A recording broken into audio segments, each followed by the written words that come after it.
Hello and welcome everybody. Session 1 of Soul Shift for February has begun. I'm so happy to see you back from Tucson. Admittedly, very tired. I will be much more myself next week after a little bit more rest. I think we were all kind of like surprised at how much energy Tucson required this year because we had been, going through a pandemic and not done all of that for 2 years. But we made the most of every minute. The reason we're tired is because we really did it. I'm sure Alexis is still tired too, but we're so happy to see you. I want to welcome you in. So hopefully you enjoyed Tucson and felt like you saw me a lot, but I missed class. It's like, I love the gem shows. I love the excitement of all of that. I love seeing my peeps. It was an amazing experience. We brought home beautiful, beautiful things. But I'm a teacher at heart, and I like to be in the classroom. So welcome in. I told Dave that after class tonight, I'm actually going to bed right at 6 p.m. Pacific time because I just need to sleep for a little while. So he already knows. But I'm so happy to be here. Do you miss it too, Emily? That makes me happy. I know. Well, we are here, and the nice thing is we have, because of Tucson, our schedule's a little bit compressed. So you're going to see more of me. We're going to kind of condense the schedule. Starting in March, we'll be back to our regular format for the most part. Tucson always throws things off a little bit, but the trade-off is we get to have that incredible experience. And I have to say, there's no better way for me to teach you about gems and minerals than to be at the largest domestic gem show in the United States. So I think it was a great experience for all of us. Okay, so we have a jam-packed class tonight. I'm gonna walk you through. Anybody new tonight? We have had quite a few people join programs since I saw you last. Is anybody new to Soul Shift? That's always fun. If you're not new, you're still very special, but I would like to welcome those who have recently joined. This month, every month this year is super special to me. We cherry picked all the countries that we're studying because, for two reasons. One is the energy of the country had to be really, really special to us and in general. And then we had to have really sexy things to teach you about, right, from each country. And every single country this year fits the bill. India, what can we say? Next month is Mexico. Holy shit, right? Like, I hope you buckle up. Wait till you see the tools for next month. If you haven't subscribed to tools before, you're going to want to subscribe for next month because we had custom copal burners handmade in Mexico for you. Wait till you see. Look at that. Welcome to all the newbies. I'm so happy to welcome you. First year, second class. Look at that. Stella's like, am I new? I don't know. But if it is your first class or, I don't know, your first session of the year, I just hope that you know how much we appreciate you. We're so glad that you're here. Yeah, and India is magnificent. Most of our content about India is going to come in sessions 2 and 3. And so let me just take a minute for just a second, remind you of kind of the layout of classes for 2022, because it's a little different than what we did in 2021 and 2020. Session 1, you are here right now, is all about your worksheets. Your worksheets are on sagegoddess.com. If you don't know how to access them, Alexis is here and she will guide you to find your worksheets. You do not have to fill these out before class. In fact, it's kind of fun if you go through it with me. This class should never feel like pressure to you. You should never feel like, oh shit, it's session 1, I didn't do my worksheets, should I still go to class? This is not university, okay? If I was teaching university, yes, I would say get your homework done. But I'm totally okay with you coming and going through the worksheets with me live. Session 1 is where we really focus on the intuitive gift of the month. Today it's called psychometry. And I'm going to turn it on its head a little bit. One of the things I noticed is in the conversations in the Facebook group, there's a lot of kind of tight definitions of what psychometry is. I'm going to take the lid off the box a little bit tonight because some of you are like, well, I don't think this is my gift, or what if I'm not interested? Tonight's gift, psychometry, is one of the broadest of the 12 that we will study. And I would argue to you, on some level, it might be the most important. And so it doesn't have to be your primary gift. You don't have to love it. But I would like you to come to tonight's conversation with an open mind. Tonight isn't just about learning how to read the energy of your grandmother's wedding ring, right? Tonight is about learning to read energy in general. And so I'm going to back us up a little bit. I'm going to teach you about the koshas tonight, which come from the Vedas. They come from Indian mysticism, right? I posted this in your Facebook group today too. So there's a lot of really rich information tonight about how energy actually works. Because for me, the gift of tonight, and again, session 1, we focus on the gift of tonight is one that if you learn how to understand it and attune to it, you'll actually use it every day. And it will change the way you relate to people. It'll change the way you relate to your environment. That's the first 90 minutes of class. The second 90 minutes of class is coaching. Some of you submitted questions online, which is great. You don't have to do that, but some of you did. Where did I put them? Right here. So I'm going to alternate taking questions live and also reading some of the questions from the written questions that were submitted online. And we're going to have a really rich coaching conversation about how to actually apply. I'm going to give you some really practical tips tonight too for how to work with the psychic gift or the intuitive gift of psychometry. Okay. Session 2, which will be next week, is Crystal Masters. And Crystal Masters this month, we are working with the concept of mudras. Okay. And so in your tools, and make it a right mess over here. In your tools, you are getting 4 mudra diamonds, okay, that we had hand carved for you. Sunstone and bloodstone, and then we have your garnet, and we have your peach aventurine. And your little mudra balm, which everybody's loving so much. I'm so glad you're loving it. I want to explain something about your Crystal Masters tools for this month. Somebody had posted in the Facebook group, I think Alexis responded to it, but I saw the post, saying, oh, you know, I only got 2 of my mudra diamonds in my shipment, right? Everybody got 2. And the person was upset and they said, you know, you shouldn't sell things if you don't have enough for people. And I want to explain really quickly what happened. It is really challenging right now to import, still because of COVID. That might sound crazy to you. But the pandemic has still impacted the gem and mineral industry. There were only 40% of the gem and mineral vendors in Tucson this year that were there in 2020. 40%, okay? There wasn't anyone from China. There was about 30% of what we normally see from India. There was about 60% of what we normally see from Brazil. It is very hard hit. It is not that we don't have enough. The area where they're being carved got hit by another wave of COVID and had to shut down. There's literally nothing I can do unless I fly to India and massively heal the entire population and region where these are being cut, okay? So I just want you to know, it isn't like SG doesn't have enough for you, or we don't like you, or we don't want to help you, or any of those things. It's literally that we are doing the best we can to get you your tools in time. I wanted to make sure you had at least 2 because I'm teaching you how to work with them in pairs. And then your other 2, we are paying an entire second round of shipping and not charging you because the delay is on the carver side. So it's incredibly expensive to us to go through this. I won't even paint the picture for you, but it's incredibly difficult for us to do this. We still want to bring you tools. I would just ask for you though, to give us the benefit of the doubt, right? Don't immediately go to, oh, Sage Goddess doesn't have enough, or why would you sell that if you don't have it? Or like, they were supposed to be here and then there was a wave and it was shut down. So there was literally nothing that we could do. So anyway, just be patient with us, be gentle with us, know that we're doing our best to get you the tools as quickly as we can, but also as safely as we can. And I certainly hope, like you do, that a year from now, it won't be like that. But if you see people upset in the Facebook group, if you could just remind them, like, hey, it's a global issue. It isn't Sage Goddess being stingy, or in fact, we are paying a lot more because we have to do second and third rounds of shipping of things because things are delayed because of the pandemic. And we're happy to do it. All we ask in return is patience because we're doing the best we can.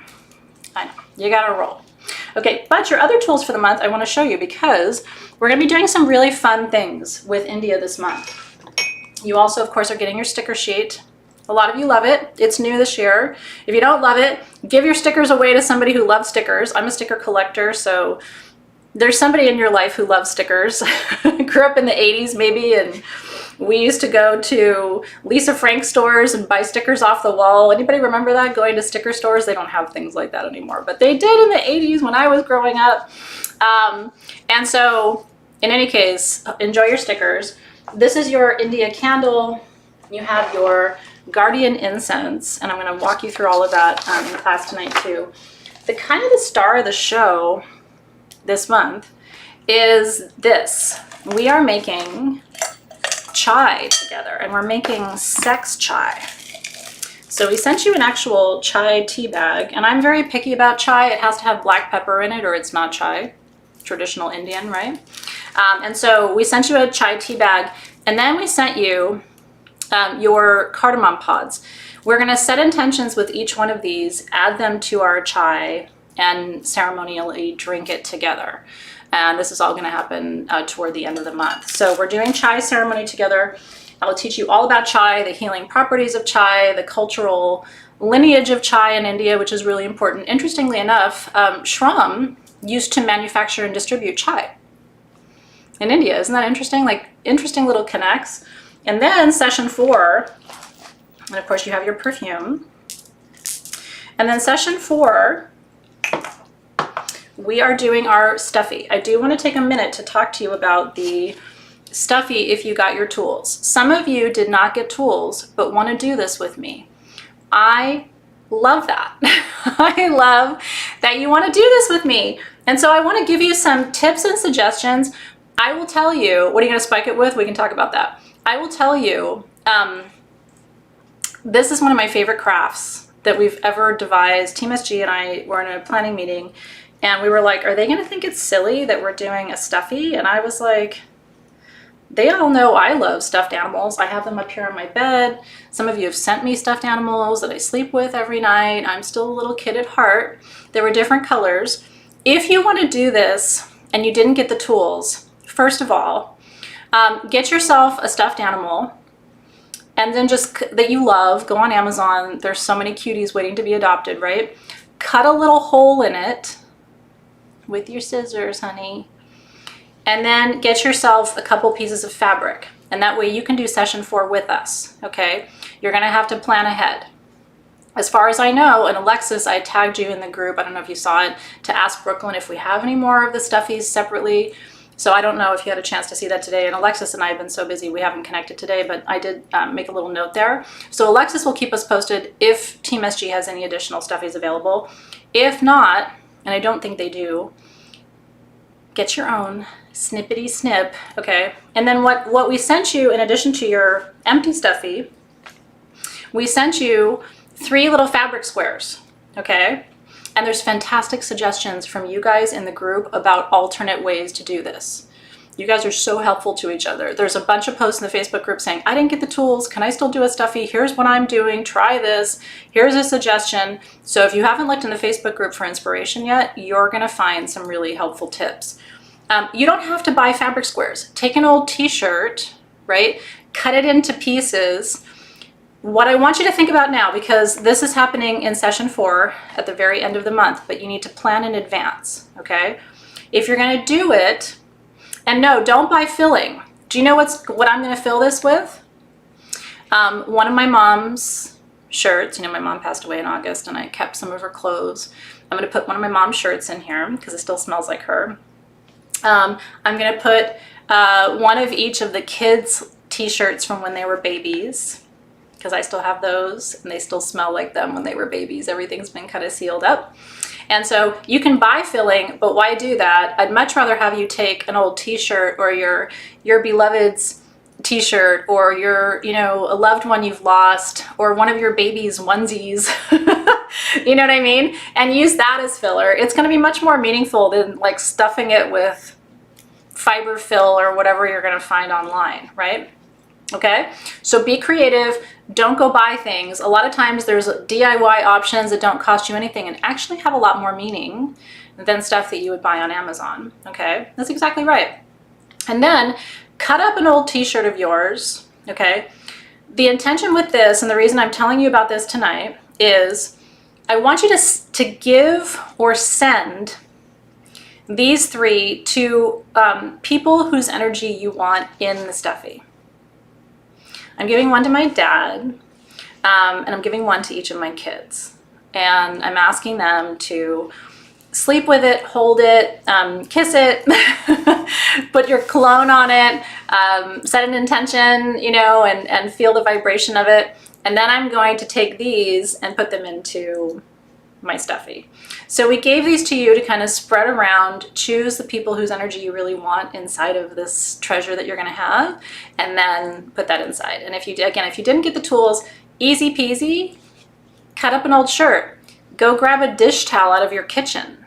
I mean, it should be clean, right? But you've got stuff, right? Like, am I the only one who saves old t-shirts? And I don't know, maybe I'm one of those crazy old ladies who just keeps everything, but yeah, and you can also, yes, Carissa Hernandez, you can ask people to send you stuff instead of you sending them stuff.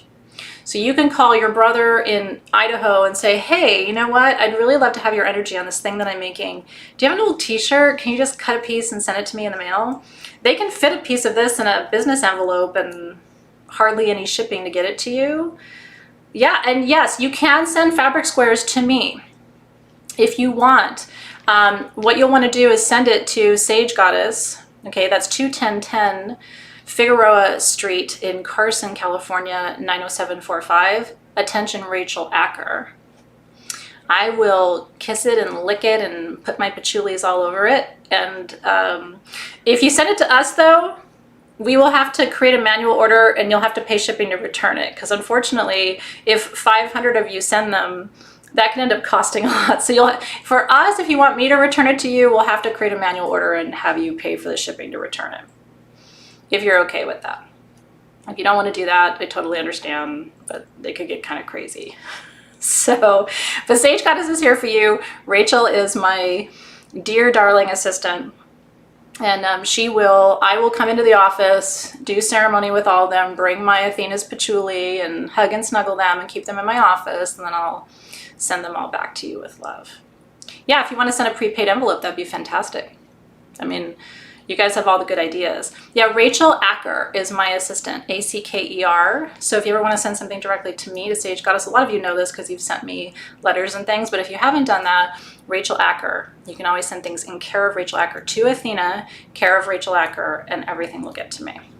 Yeah, send a stamped envelope. Make sure you put enough postage on there, okay? Because I would hate for you to send me the thing and I do the thing and I put it in the mail and then it didn't have enough postage. So be a little generous with your postage. Karen Brown just put the address up there for you.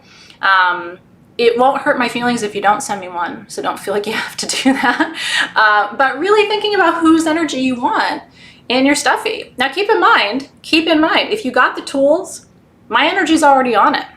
These were already in my office and they smell like patchouli. So if you got the tools, these 3 already have my energy on them. But if you didn't get the tools and you want to send something, you're more than welcome to do that. And it would be my joy, really, right? Yeah. Okay, is that helpful? So that is your preparation for ritual for the last class. And I just want you to have everything you need. I don't want you to feel like, wait a minute, I didn't know about that. There was a question in the group, the Facebook group, about it today. And so I made a point to make a note to mention this to you so you feel like you know what's happening. Any questions about that? Yeah, Alexis, let's see. Alexis is posting a comment. Let me see what she's saying. Please don't do this until I'm able to talk to the team and set up a process. Okay. Alexis wants to set up a process for this. So she will do that and Alexis will let us know. Alexis, will you post in the Facebook group to let us know how best to coordinate this? I don't think it'll be terribly difficult, but it will be easiest if you guys do a prepaid envelope, I would imagine. And that way we can get your piece back to you and you don't have to worry about all the details. Does that make sense? Okay. Yeah, I think that helps too. Yeah, so thank you, Alexis, for that. So if you're just coming in now, what I will say is just go back and make sure you watch the beginning. I don't want to repeat everything we've just gone through for the last 10 minutes or so, 15 minutes, because it's kind of a lot, but make sure you go back to the beginning. It's going to prepare you for the later sessions of this month, and in particular for the creation of your sweet little stuffy, which I'm so excited about. Yes. And if you got your kit and you're like, what the heck is this thing? You're going to fall in love. It's going to be your favorite elephant you ever had. You're going to love it. So anyway, that's what's happening. All right. Beginning at the beginning. One of the tools that's in your kit this month is this garnet wand. And I do want to take a moment just to address it really quickly. I'm going to ring my bell. Session 1 has begun. And again, so session 1 today is your worksheets. We're talking about the intuitive gift of psychometry, also known as clairtangency, and I'll explain that in a minute. The second 90 minutes is coaching. Session 2 is Crystal Masters. The second 90 minutes there is Q&A. Session 3, which is coming up, is going to be a shamanic journey that I lead you through. And then the second half of that class is readings, where I do intuitive readings for you live. And then session 4 is our crafting and integration. And then the last 90 minutes of that class is called the rabbit hole. Did you guys enjoy the rabbit hole last month? Was it good? I really enjoyed it, and the feedback seemed very positive. We went all over the place and had such an interesting conversation. And so if you're enjoying it, I would like to continue with kind of the format and the way we set it up last month, as long as you're good with that too. Now, the garnet wand says in ancient Greek, know thyself. Okay, know thyself. This exact lettering, this exact phrase, was engraved on the wall outside the oracle at Delphi. It was the only message that we know for sure was significant to the oracle in ancient Greece. What the oracle believed is, if you know yourself, you know your mind, you know your heart, you know your spirit, then the wisdom that you seek is already inside of you. And you're just coming to her for validation. Does that make sense?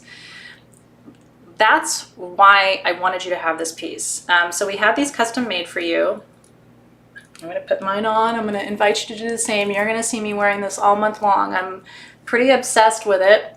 Having a garnet cord is very helpful for empaths because we are so in our upper chakras most of the time that we need all of the extra grounding we can get. I want you to, if you don't have it on already, I want you to take a moment and put it on and really take a breath here, close your eyes, and see if you sense the shift in your energy. This is psychometry. Do you sense how, as soon as you put this piece on, it's like, for me, it feels like I'm sitting up a little straighter. It feels like my central column becomes more aligned.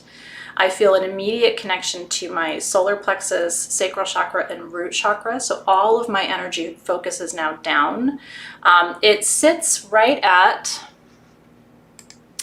you know, just at your heart chakra and sort of pointing right at your solar plexus. So it's sort of calling all your energy in and dropping it down. Wear this all the time if you need it. If you find that you're too grounded, you know, if you're, what are the signs of being too grounded? Sometimes you can feel a little depressed. You can feel like your psychic senses are not as attuned. Those are symptoms of being too grounded. Then take it off. But if you're feeling kind of flighty and anxious and unsure, and if you're feeling nervous and a little bit disoriented, put this on. It will instantly bring you back into that place, that centered place. And that centered place is where you want to channel from, where you want to offer your intuitive gifts from. You don't want to be up here all the time, you know, floating in the upper chakras. It feels good to be up there, but the problem is manifestation requires embodiment. And whether you're manifesting a vision in your life that you want to create, or you're manifesting a relationship or healing or whatever it is, and I've taught you this before, manifestation requires you being in your body. It's one of the number one reasons why really gifted, intuitive, psychic people, sadly, often are not very successful. They have great ideas, they have great visions. I'm sure you've seen this. They'll say, I'm launching a brand new thing, and then the thing doesn't happen. Or they'll say, I've just opened my shop, and 6 months later, they're doing something else. Because they have the big, exciting idea, they're channeling, they've got everything going, but they don't know how to bring it into the body and embody that energy. And that's what it takes to create something in the world and then maintain it. Empaths are really good at starting something and not finishing it. So if you want to overcome that blockage that I've seen a million times, because I have so many gifted friends who like can't get the thing off the ground, you know, and it's not because they're not smart, and it's not because the idea is not good. It's because instead of being embodied, they move on to the next thing, and then the next thing, and then the next thing, and then the next thing, right? And so it takes a lot of grounding to do something. I mean, Sage Goddess is turning 11 in July, right? Like, I have ADHD. I would love to be on to a next thing, except I'm really embodied in this work that we do, and it's part of my life, and it's part of who I am. So I continue with this trajectory. If you want to get into that, if you want to get into that place, grounding is going to be your number one order of operations, truly. We had some really cool garnet in carbon pieces, by the way, from Tucson today at sagegoddess.com. If you didn't see them, like if you don't have this and you're like, how do I connect with that energy? That would be a really good alternative piece for you to work with. We have little tiny pieces that are really cute. But almandine garnet is going to be your go-to stone for embodiment. It's really, really important. Yeah, as a coach, it's the number one thing that I see. People come to me all the time and like, can you help me? I've got this really good idea, but I just can't seem to get it off the ground. And it's like, what chakra are you sitting in? Oh, my third eye is wide open. Yeah, I'm sure it is. But what's happening downtown, right, is very, very important.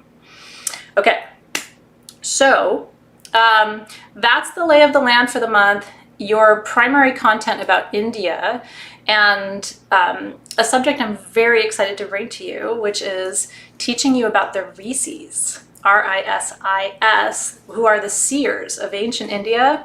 That's all coming to you next week as part of Crystal Masters. And I've got an amazing journey planned for you in session 3, and then all of our crafting and rabbit hole for session 4. Any questions about any of this? It feels heavy because it's garnet. It's almandine garnet and blog, yeah. Almandine, baby, it's my favorite. This was really tough to get made for you, so I'm really glad you like it. It's double terminated, so it's sending and receiving through your field. It also is a very accurate pendulum. So enjoy. If you don't like wearing it as a necklace, I would really encourage you to not wear it as a necklace and consider using it as a pendulum instead. What's going on downtown? Okay. So we're going to begin at the beginning tonight. Couple of things I want to tell you first. I have so much, honestly, I'm just so happy to be with you. I really did miss you. I really missed our classes. So I've been like a kid all day, just like, I want to see them, I want to talk to them, I have so much to tell them about. Before we dive into the content, because the subject of tonight's class is about reading energy, I want to say a couple things about energy on our planet right now. Okay? I'm sure you realize this, but people on our planet right now are having a very difficult time. Not everybody. Some people are swimming right along, but most of the people in my spheres of connection and influence are having an exceedingly difficult time. It's a time of great uncertainty. It's a time of spiritual, mental, emotional, and physical stress. People are learning how to reorient themselves to being in relationship because we've been in a pandemic for so long. And people are having lots of health challenges, right? People with long COVID or people who are immune compromised. It's a very, very stressful situation. I really want to encourage you, okay, to be as patient as you can be with people.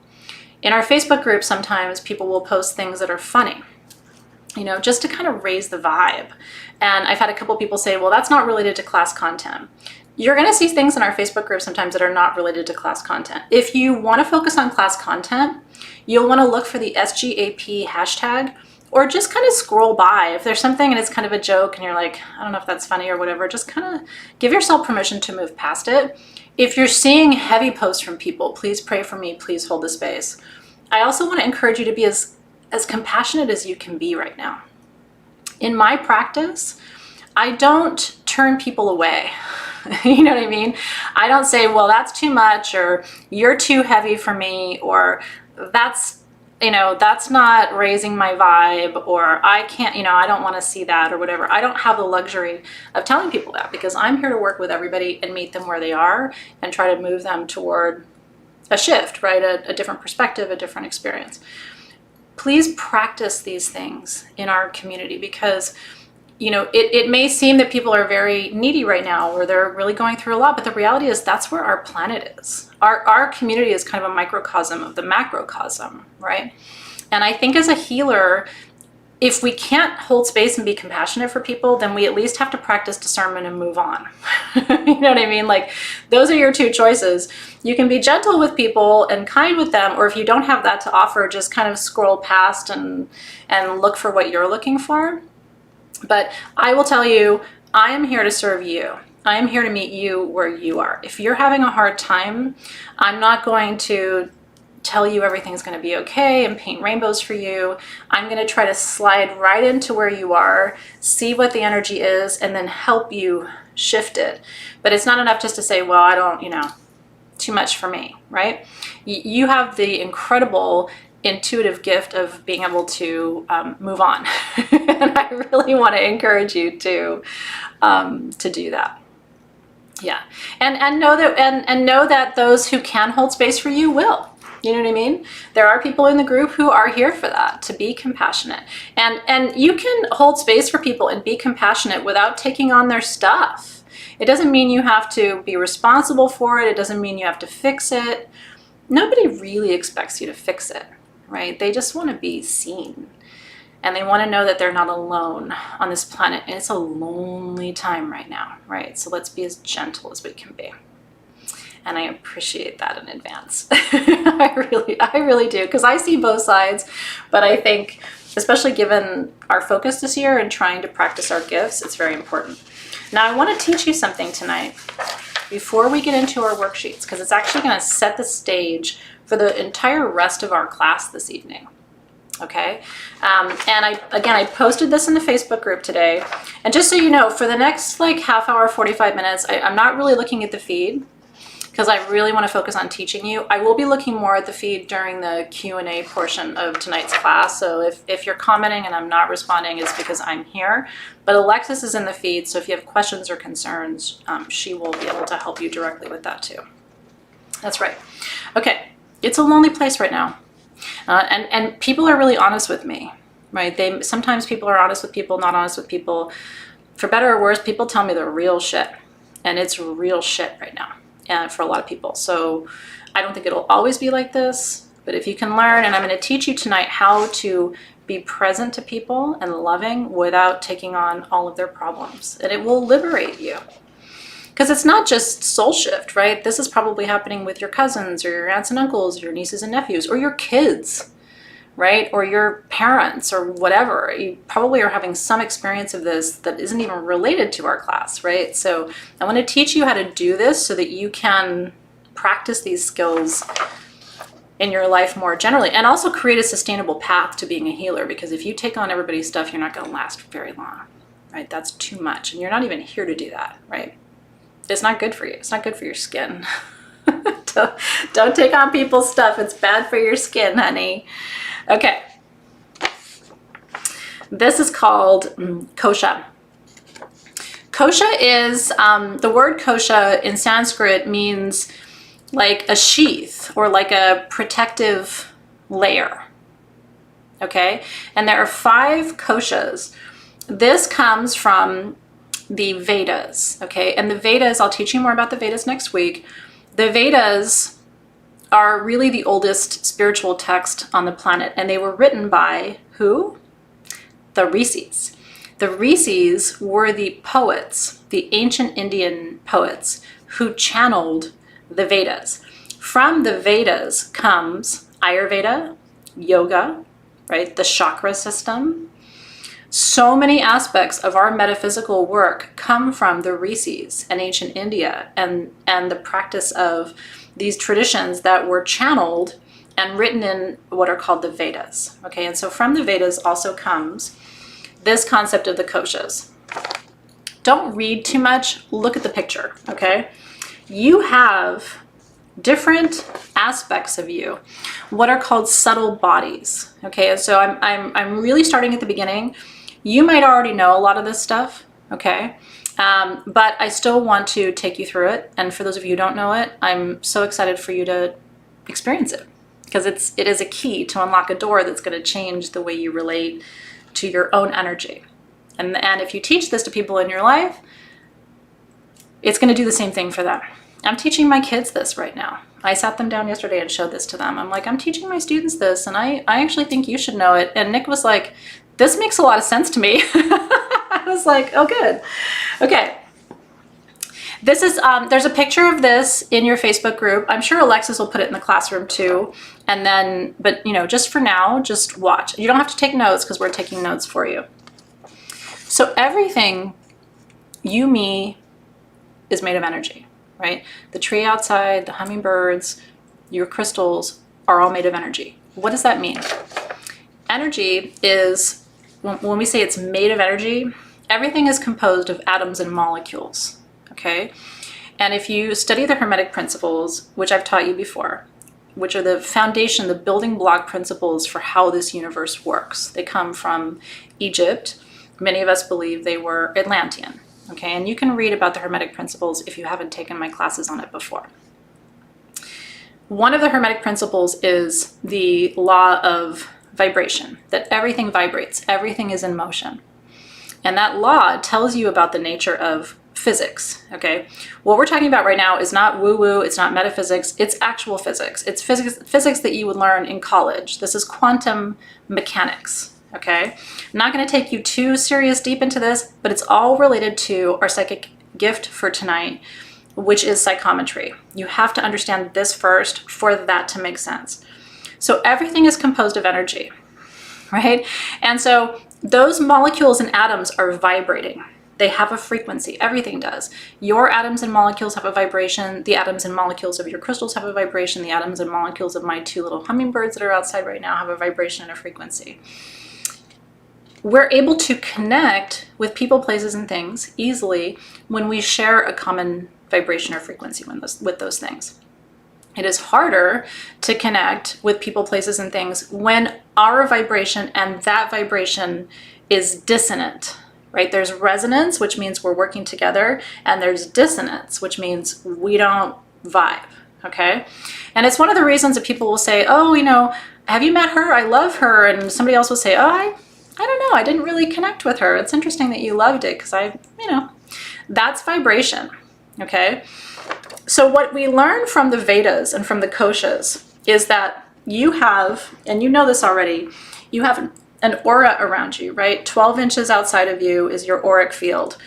But what's inside the aura matters, okay? You have 5 of you, not 1 of you. The outer part of you is the lowest vibrational part of who you are. It's your physical body. And you can see this as inside of you or outside of you. I tend to see the bliss body as being outside of me, but this picture for the, visual purposes kind of shows it as being tiny and inside of you. But really your bliss body is the most outward part of your energetic field. It's the part of your energetic field that connects to the stars and connects to nature, right? Your physical body is the Annamaya. That's the physical sheath. That is the lowest vibration part of who you are. And I'm sure you realize this. You have a soul. Your body has to be low vibe. Otherwise, you can't be human. It's the reason that we can't see spirits, because spirit vibration is so high that it's not visible. Not on our spectrum, right? So people who can see spirits have attuned themselves to those higher frequencies so that they're able to see. But the rest of us are like, I don't see spirits. Well, they're too high vibrational, okay? The next level down is your pranayama, or pranamaya, sorry, your life force sheath, okay? The pranamaya is, think of that as the spirit element or the element of ether. It's the element of spirit or magic that animates you. It's your breath, okay? So you've got your body, and then you have your, you see me and hear me use my breath all the time, right? I charge tools with it. You'll see me, right, during journey. I'm constantly connecting to my life force sheath. That is a higher vibrational part of who I am than my physical body. So if I touch something that's not as powerful as me blowing on it, does that make sense? Okay. Are the frequencies the same as realms? Not necessarily, although the higher the realm, the higher the frequency. Right? When we get into the 9th and 10th and 11th and 12th dimensions, the frequency there is so high that it's impossible as humans for us to even contemplate it. The reality, the experience of reality is so radically different, okay? Then you have the next part of you is your manomaya. That is your mental sheath. That is your capacity to create with your thoughts. One of the reasons this is so important, and this is what I was teaching my kids, right? So I want to tell you how I'm teaching my kids, because maybe you'll teach your kids or nieces or nephews or godchildren or neighbors or whatever. Another Hermetic principle is called the mind, right? The all is mind. Everything begins with your thoughts. Your thoughts can heal you.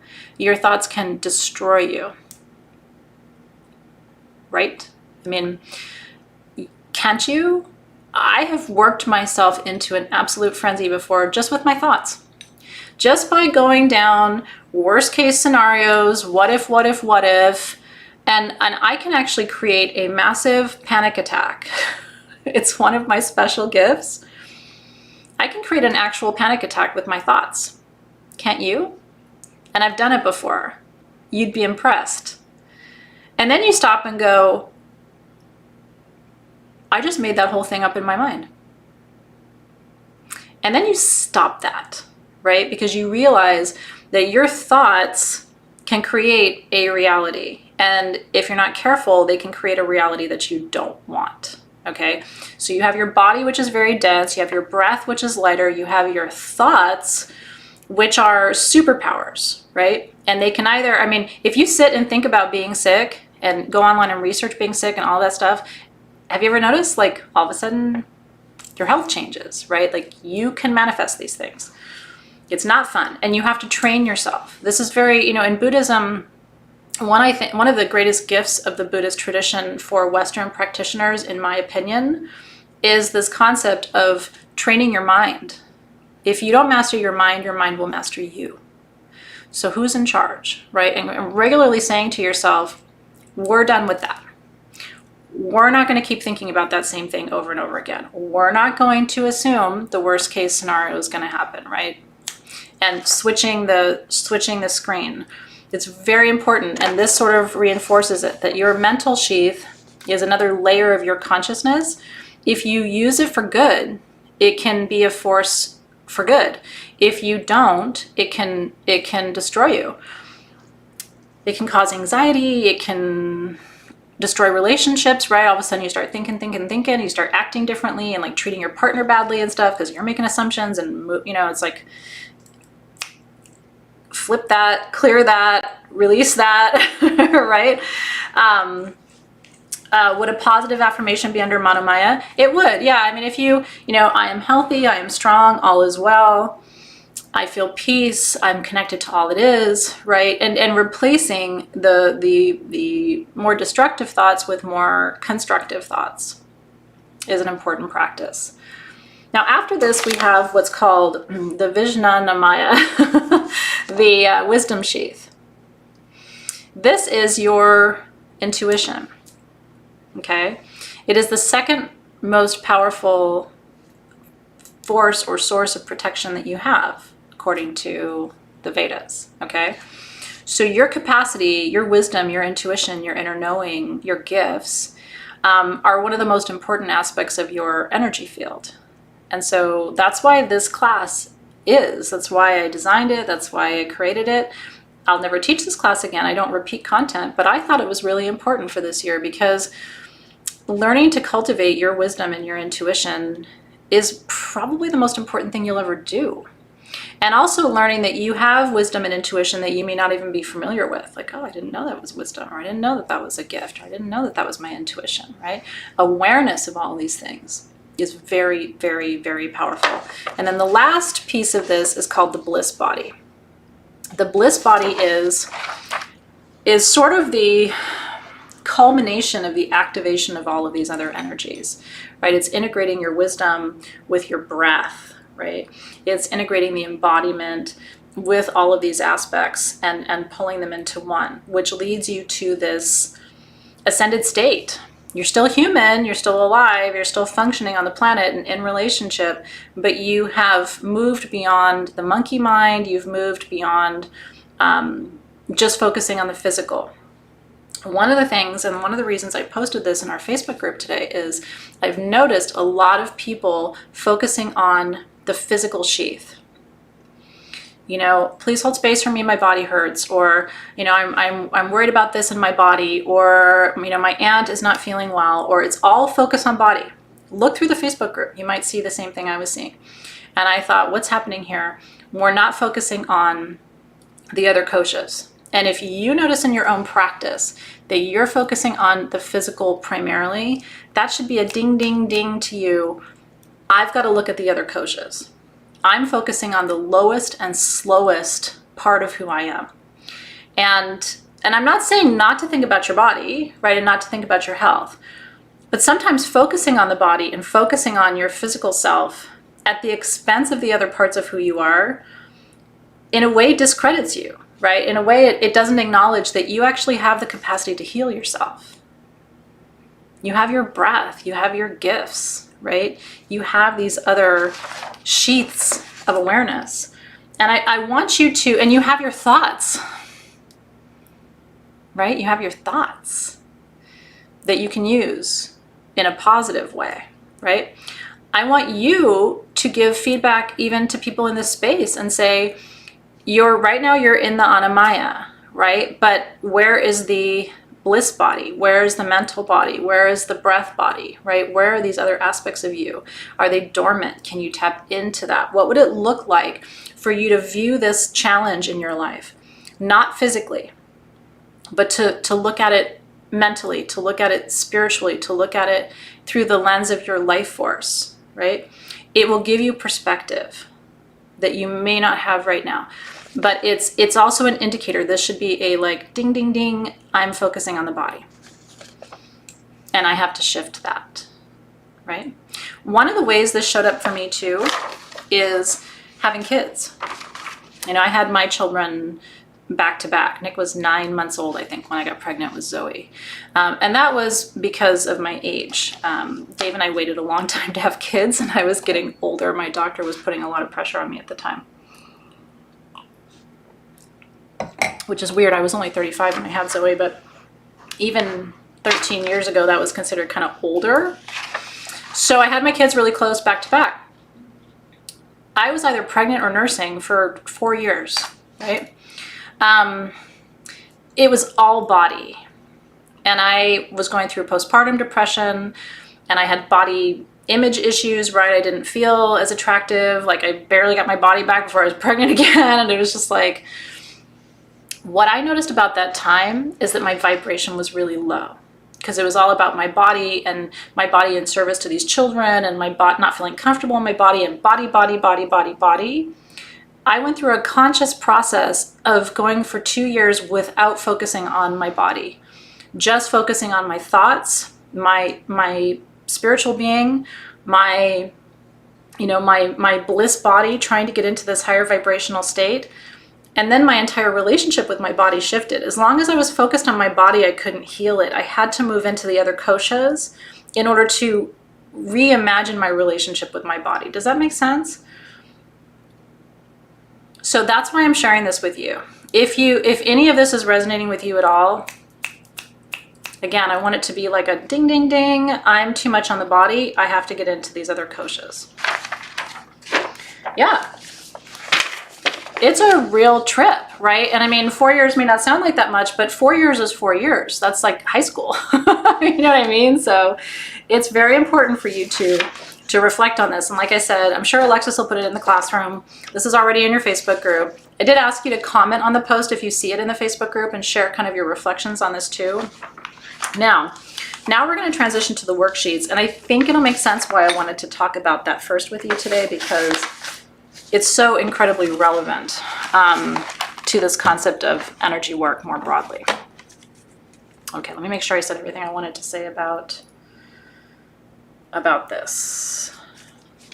Yes, okay. I still have more notes to go through with you though. So psychometry, also known as clairtangency, okay? And clairtangency, psychometry comes from the Greek. Psyche means spirit, and metron means to measure.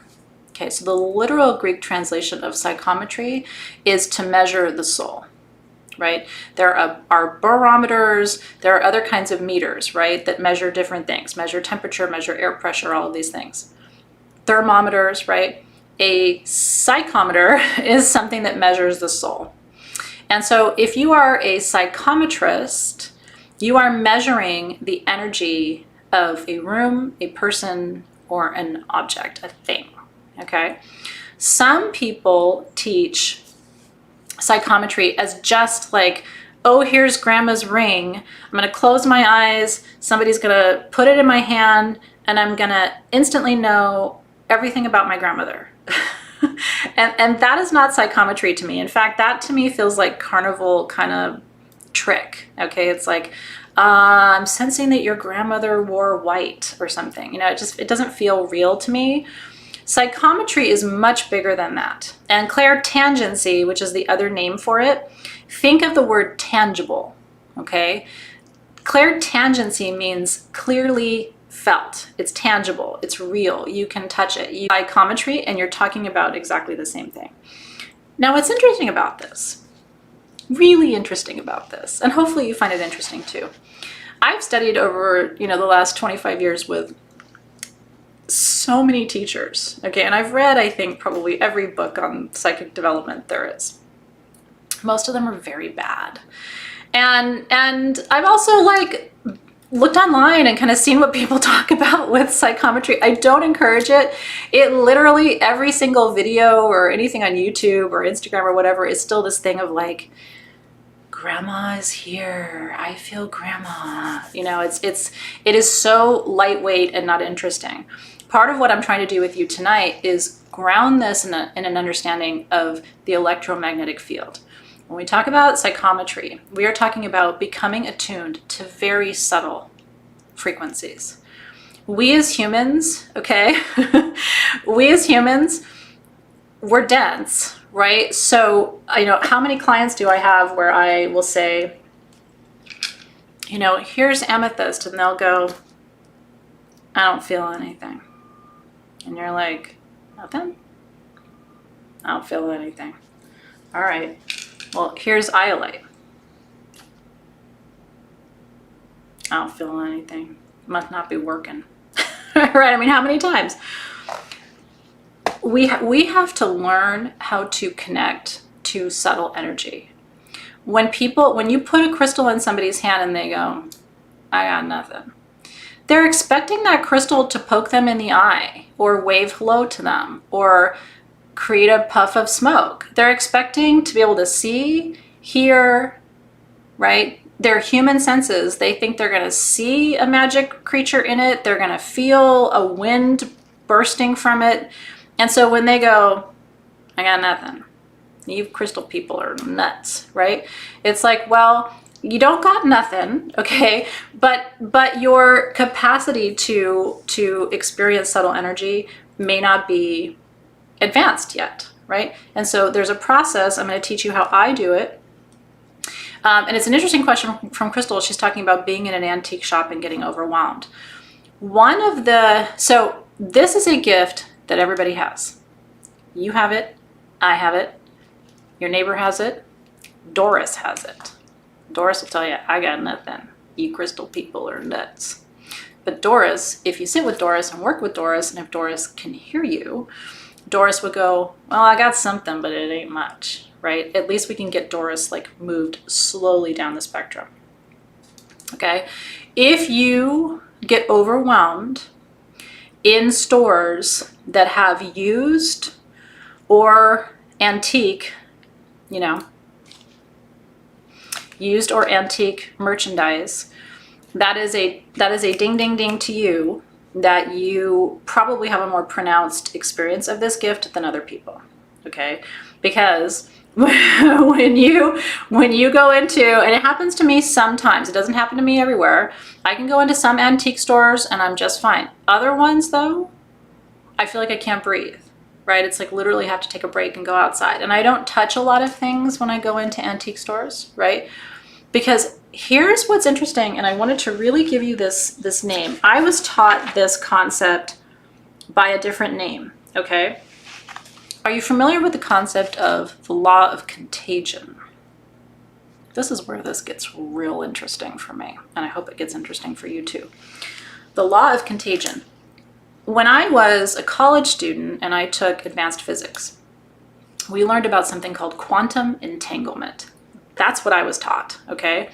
The law of contagion is the same principle, but in different sort of academic and intellectual circles. So I was like, this is interesting. It's the same concept, different name, okay? Law of contagion, quantum entanglement. You ready? This changed my life when I learned about this, and I think it might change your life too. Here's the principle. It's actually quite simple. If two people or a person and a thing make physical contact, okay, I would argue within 12 inches, but some people would say they have to physically connect, okay? The principle in physics says they are always connected. Forever.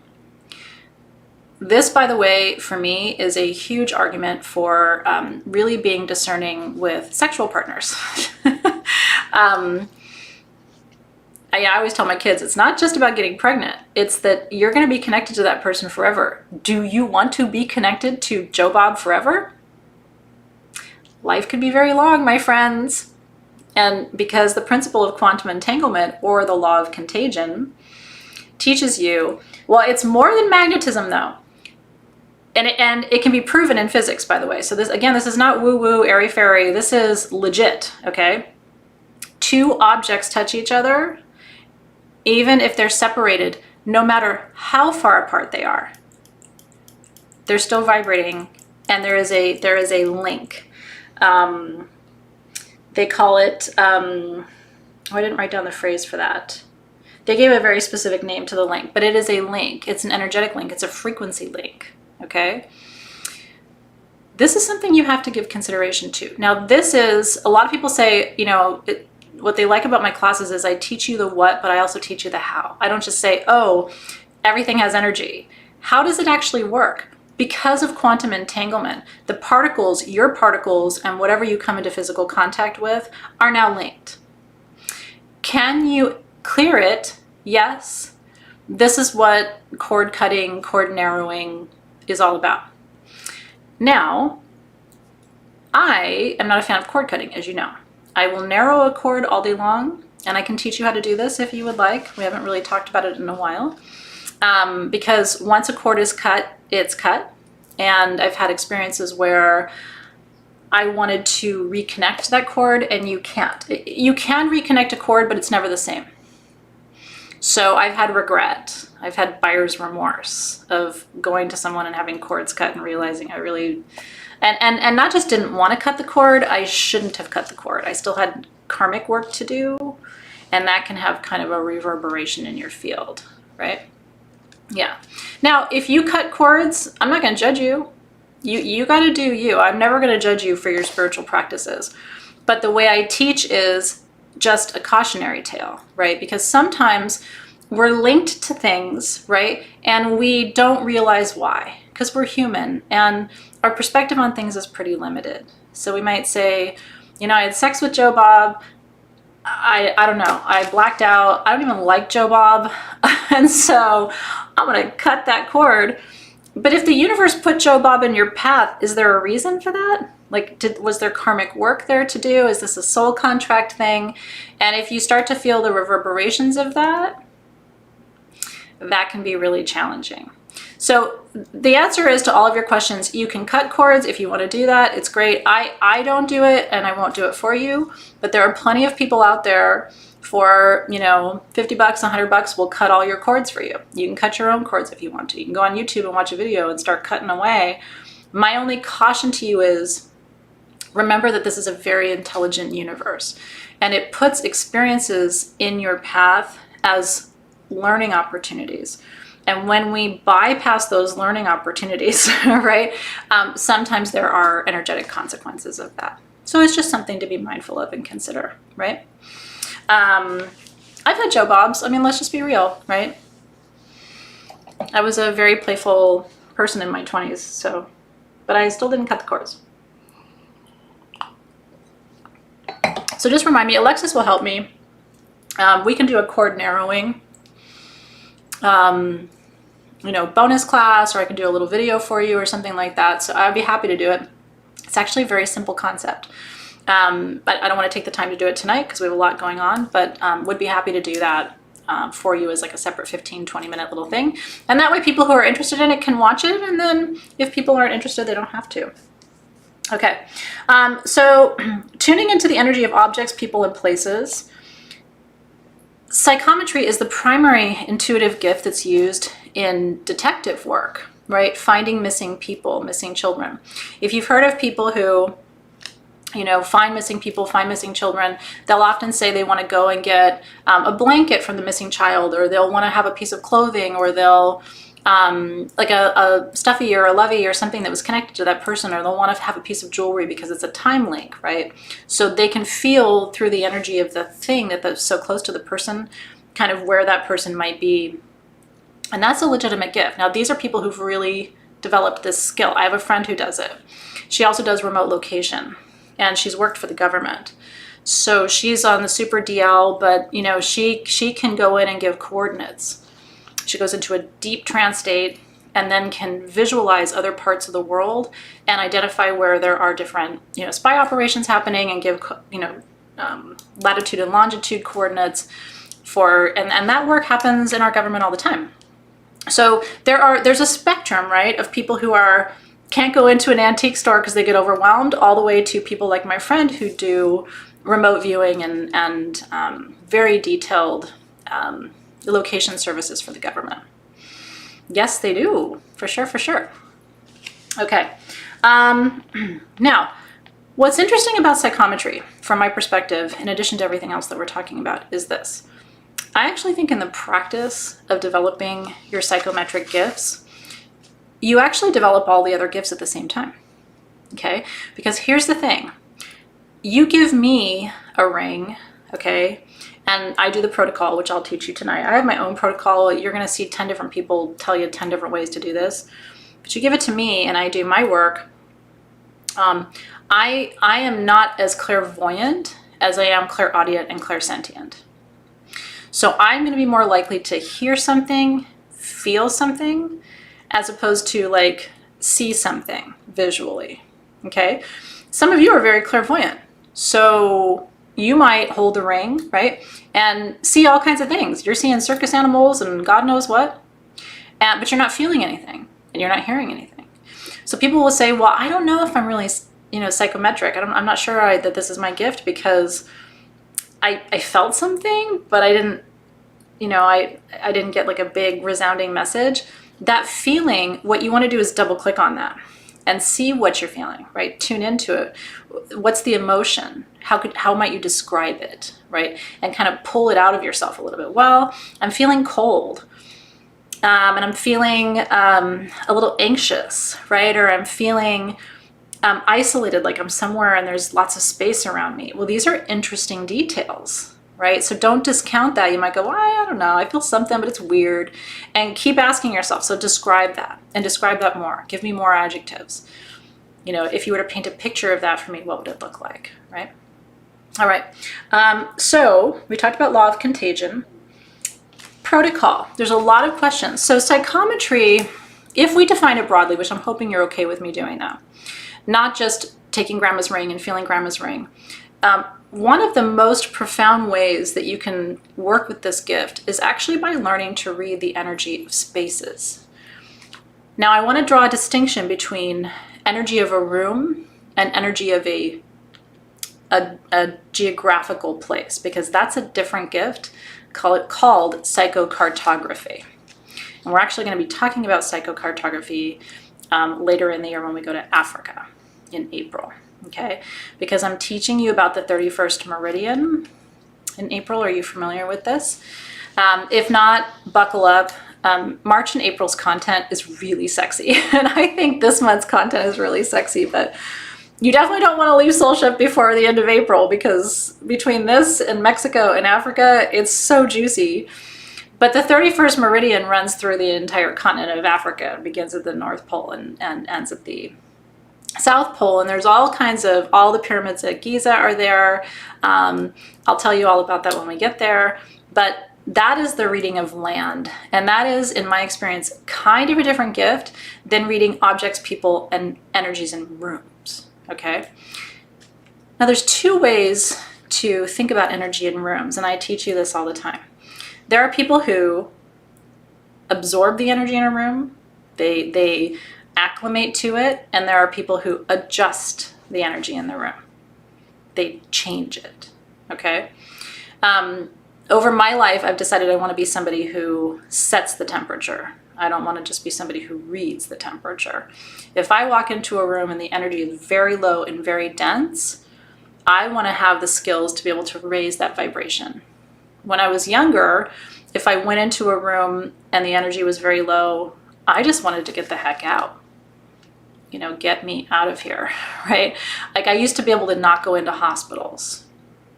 I actually was a volunteer in the hospital when I was 18, the hospital where my mom passed away, actually, because I wanted to become a doctor. And I very quickly realized at 18, I could not be in a hospital. I was very psychically attuned, absolutely not trained yet, and I had no skills. I literally would walk into an operating room or a patient's room, and I would just have to turn around and get out, right? Because the vibration was so low, and I didn't know how to raise it or not take it on personally, and it just actually defined my career options. I really wanted to be a medical doctor, but that wasn't going to work if I can't be in the room with a patient for very long, right? But again, the same thing can happen. You can walk into a restaurant, right? You can walk into a meeting at your office, and it's like, right? Now I have enough boundaries and wisdom and age and experience where if I walk into a room and people are starting a meeting and the energy's not right, I will say, need a minute. And I will walk the corners of the room. I will open up portals in the corners of the room. I will send energy down the four corners. I will call energy in, and I'm going to teach you how to do this tonight. We're going to do a little visualization of this. Now I have the skills, the training, and also the strength and the boundaries to say, I'm actually going to change the energy in this room before we continue. Otherwise, I can't be here. And usually people will say, thank you, thank you, thank you. It was so weird in here. Thank God you're willing to say, time out. We're not having this meeting until the energy in this room is shifted, right? So I will teach you how to do this. It's actually a technique from my first spiritual teacher when I was right after my hospital experience in my early 20s. She took me under her wing and she taught me some of these techniques. Changed my life. I wish I'd had them earlier, but it's better late than never, right? So Mary, this is exactly what I'm talking about. I'm going to be giving you a very concrete and some practical tips about how to change the energy in a room. And what's really cool about what I'm going to teach you tonight is you don't have to say a word. It's all visualization. You'll need a minute, right? But I could do it in this room right now and you wouldn't even know I'm doing it. Because I can talk to you and still be managing what's going on. Right? And the more you practice this, it'll become second nature to you. You'll walk into a public bathroom and just go open the portals, call the energy in, right? And then you can continue. It's also a really great kind of subtle protection technique, because if you walk into a room and your skin kind of runs cold or your blood kind of runs cold and you're like, something isn't right here, it gives you a very specific practice that you can use to shift the energy physically too. Okay. Some technical questions people have, and I want to kind of address them. And what I'm going to say is this, like everything I'm telling you tonight is how I do it. You will talk to people who say that they do it differently or you do it differently, and it's totally okay. It's just the only thing I can do is teach you from what I know and what's worked for me. There are people who say that they can only read energy with their non-dominant hand, okay? You see me read crystals and cards all the time, right? I can read energy with both of my hands. I write with my right hand. I do like sometimes to read primarily with the energy of my left hand, but my right hand is still very accurate. And I hold my pendulum with my right hand. I don't hold it with my left hand. So I kind of default to both hands because I've become accustomed to working with both. If you're new to all of this, you may find that you primarily want to start with your non-dominant hand. Your non-dominant hand, whatever your non-writing hand is more deeply connected to your subconscious. Your writing hand is very connected to your conscious mind. So you're going to be less likely to trust it. You're going to be sitting there going, is this just me? Am I reading into this, right? Or is this really the energy? You're gonna feel like it really is coming from your subconscious if you work with your non-dominant hand. But I go both ways. So if you do too, then that's totally fine. What else did I want to say about that? Oh, here's the other thing I want to tell you. And again, for what it's worth, but for me, it's made a huge difference. If you want to really develop your intuitive gifts, it's going to become important for you to learn when and how to shut off your human senses. I tell you this story all the time. When I lost my vision, you know, when I was diagnosed with MS before I started Sage Goddess, my hearing was incredible. I could literally hear my kids breathing in the next room. I don't have great hearing. I have genetic hearing loss from my dad, and I always have since I was a kid. But when I lost my vision, I was legally blind from MS. My hearing was insane. And I've heard that, right, from blind people that say their hearing got better, or deaf people who have this really acute vision and they see colors that other people can't. The same applies for your psychic gifts, okay? When you close your eyes and you feel a fabric or a piece of jewelry or, you know, an amulet or whatever, you're going to have a totally different experience than if you do it with your eyes open. So I really want to encourage you. You can shut off your other senses too. Put some earplugs in and close your eyes. Now you're not hearing or seeing, you're just, again, sensing. The more you shut off these human senses, because you're so used to taking in information that way, and it distracts you. Because here's what you have to know. The intuitive gifts and the intuitive senses are super subtle. This is why I was telling you earlier about, I got nothing. You crystal people are crazy. Because they're waiting for like arrows to fly out of the stone. Because they're so used to their human senses, which are very like, hit you in the face, right? They're not used to reading subtle energy. And so if it doesn't hit them in the face, it's not real, right? So closing your eyes, get yourself some earplugs if your hearing kind of distracts you. Get yourself into a quiet room, right? Turn off the music. Minimize the human sensory distractions. That's when you're going to see an increase in your psychic and intuitive gifts. Okay. The only other thing I wanted to tell you, I want to go over protocol. And actually, there's a little bit on this in your worksheets. So let's switch over to the worksheets. Now, I won't read this to you. It's a little bit of the history. Buchanan, Joseph Rhodes Buchanan, is considered the father of psychometry, and it dates us back to the 1840s. He called it the science of measuring the soul. This annoys me because what I don't like is when we go to the root of our words, which is actually Greek, and psychometry actually means measure the soul. And now Joseph Buchanan gets like a gold star because he invented the concept of measuring the soul. And I'm like, no, all Joseph Buchanan did was translate from Greek to English. But whatever, we'll give Joseph his due. But I just want to point out for you that that's not accurate. You gotta be a savvy consumer of information, right? But anyway, so it kind of goes through what he was saying. The one thing I think he contributed to the study of this particular concept that I think is important and really significant is this concept of imprinting. When you touch something, you imprint on it and it imprints on you. This is why people don't want you touching their stuff, right? Like, people don't want you touching their altar. Every time I had big public events at Sage Goddess, people would immediately come over and like pick up my wands, like right off my altar. And my whole team, Alexis can tell you, they would all be like, these are practitioners. And I actually have to go and tell them, you know, did you ask permission? Just because something's on a table doesn't mean you can pick it up and start working with it. It's good protocol for you to know that very serious practitioners take very serious care of their tools. They don't want you imprinting on them. You know what I mean? And remember this too, it goes both ways. Those tools will imprint on you. What if those tools have been used for something that you wouldn't want to be involved with, right? You don't know how people use their tools. So I'm always very, very careful. I don't touch things. And like I said, I go into an antique store. I will window shop all day long. I don't try on stuff. I don't ask to see stuff out of the case. If I'm going to buy something, I buy it.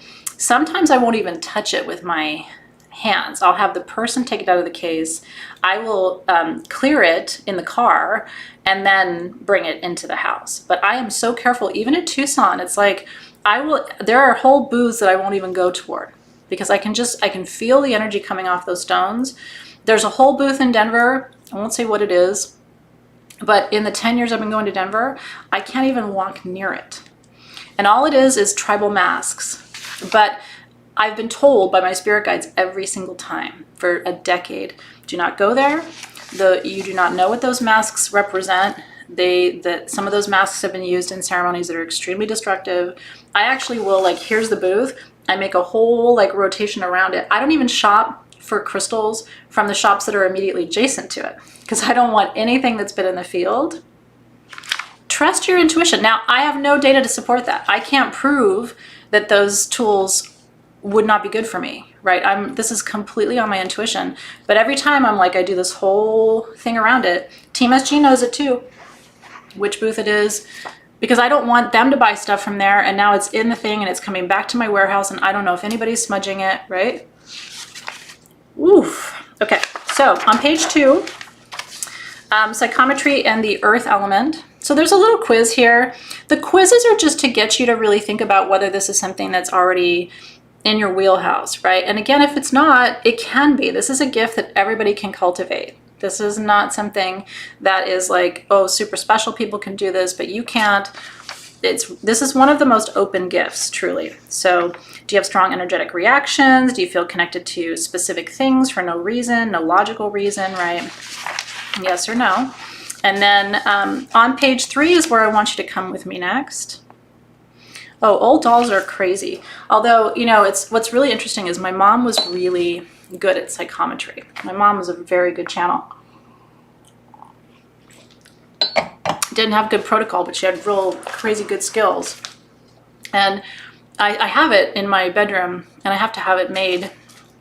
I don't know how it happened. She had a friend who owned an antique store and my mom brought me to the antique store one day and her friend who was the owner said, oh my God, you know, this is your daughter. My mom had been going there for years. I have a doll that looks just like her and I want to give it to her. And my mom was like, oh, that's so sweet. And she said, you know, she's kind of broken. I have the head and a little bit of a body and the arms and she's not in good shape. But if you find a good doll maker, they can restore her and she's very valuable. So like, long story short, this was a doll from the Holocaust. Crazy that I have this, right? And so it was one of when they took the toys and everything from the children who were coming into the camps, they would take them and discard them. And this was somebody who had rescued this doll out of the pile. It had landed in this lady's hands in the early 80s. And now it's mine. I can sit with that doll. I love that doll. I can actually feel, and you may not even, you know, this may surprise you, I can feel the joy of that child that doll is loved. I can feel how loved that incredible doll, and it's beautiful. If you want, I'll post a picture of it. I don't know if people would be sensitive to that. But I can feel that that child is like, yes, she's got my doll. And it does look just like me when I was little. But you would think that that would be something that I wouldn't be able to work with because the energy around it is so terrible, right? But at the same time, through my love of that doll, I've given it this whole new lease on life. And I think there was some gratitude and appreciation. Pretty cool, right? And it's interesting because my husband is Jewish and has family members who survived the Holocaust, right? So, and who knew that that would happen? And so when I show it to my kids, because we've taken them to the Holocaust Museum, I feel like if you're Jewish, even if you're not Jewish, I think you should go and see that. But especially my children, Dave and I made sure that they have been to the Holocaust Museum. And yeah, I mean, it's just like my kids are like, that is so amazing that we have this doll who, you know, was discarded but has been given this new life. Yeah, very cool. Okay, so on page three, yeah, it was one of my mom's last wishes actually, because I had Athena, her name is Athena, the doll.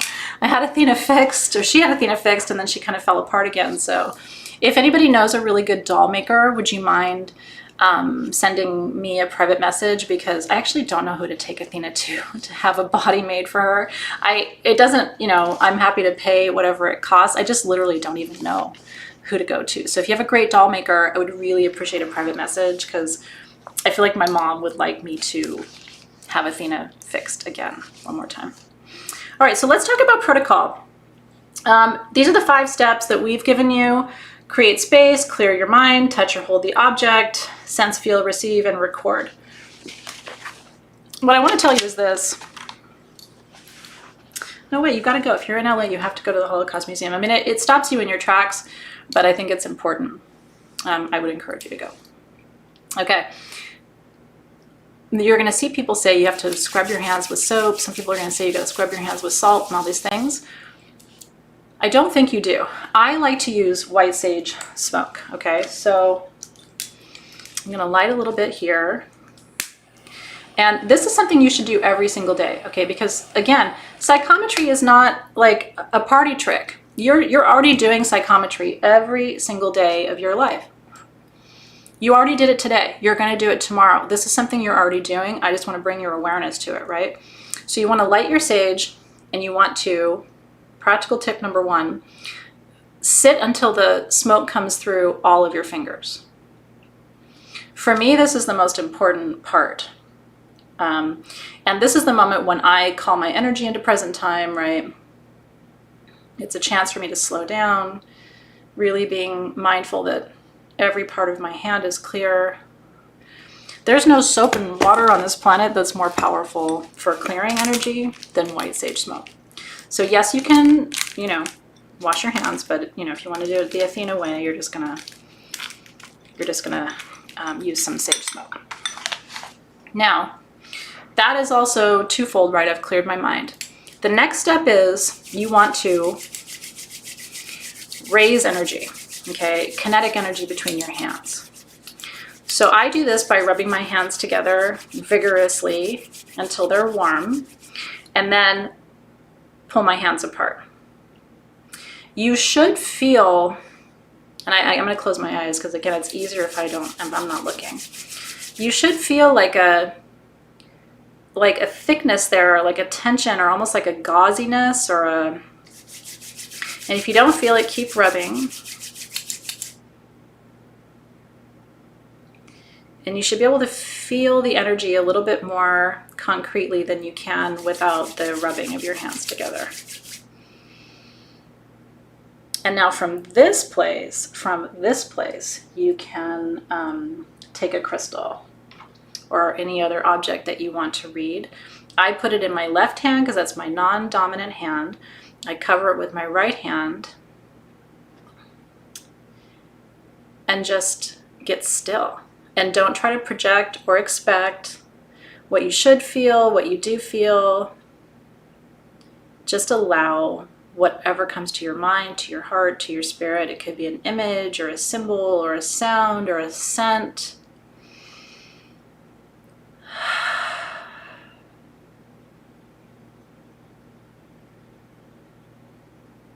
And what's interesting for me is as soon as I touch this is one of the mudra diamonds for Crystal Masters. As soon as I touched this, I felt myself being pulled almost to the mine. Like I feel myself being pulled toward India, and I can feel it's like hot and dry. And I feel like I'm down inside of the earth. It's like this crystal wants to tell me about where it came from.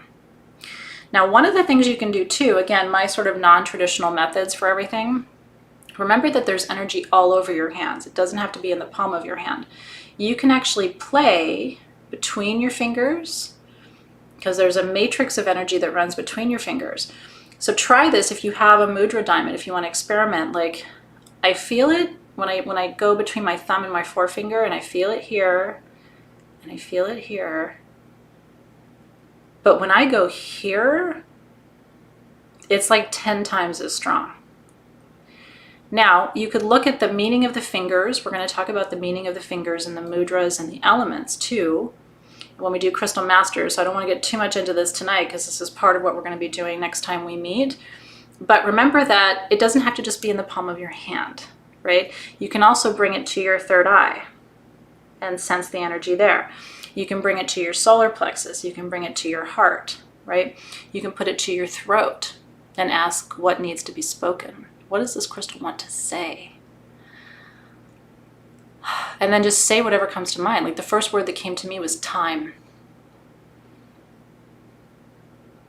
Time. Time is passing. That's what I feel like it wants to say. Time is passing.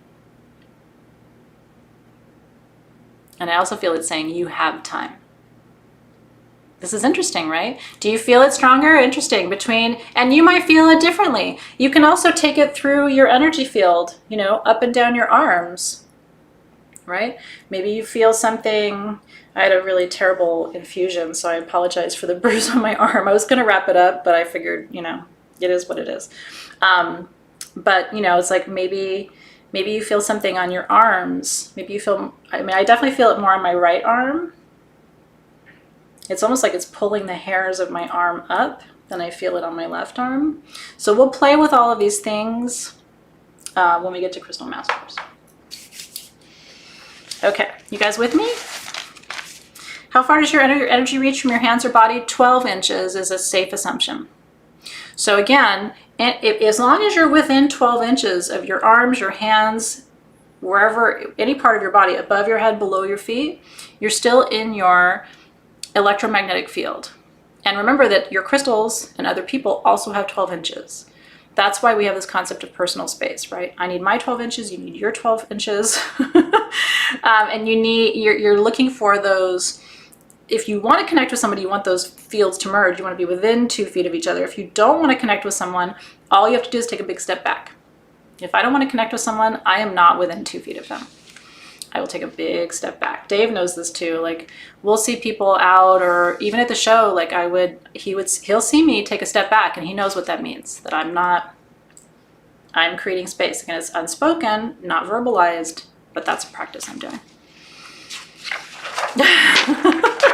Okay, now the psychometry exercises that we gave you on pages 4, 5, 6, 7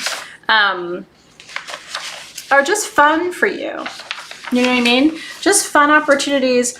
We gave you an image and you can put your hand over it. You can touch it. You can put the image to your third eye. There's lots of different ways to do this, right? Spin it on the crown chakra, Cheryl Cole. I like it. And so what I recommend that you do if you want to do this exercise, because I'm going to switch gears in a minute and give you that brief tool in meditation to shift the energy in the room. And we will be talking more about all of this session 3 and session 4. So tonight is really part 1 of what will be really a full 3-part conversation on psychometry. We're just kind of getting the party started. And then of course there's our coaching time when you can ask questions too. What I would encourage you to do if you want to do the exercise, totally optional, look at the picture, make notes, right? Have it within your field, see if you can sense the energy, just look at it and see what comes to you. If you want to know what the pieces are, we have a little key for you that's on page 6. and it tells you number 1 is this, number 2 is that, number 3 is that.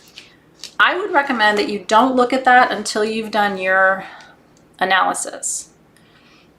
You know what I mean? Because that way you'll it's almost like a gut check. Like, you know, what did you see and feel versus what is the actual image telling you? So this is just fun for you to play with.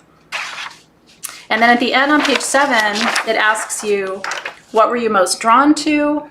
Did you have a strong positive or negative reaction? How do you feel about your skills? And then how will you practice? And hopefully the diversity of skills I'm giving you tonight will give you lots of different ways to integrate what we're doing. Okay.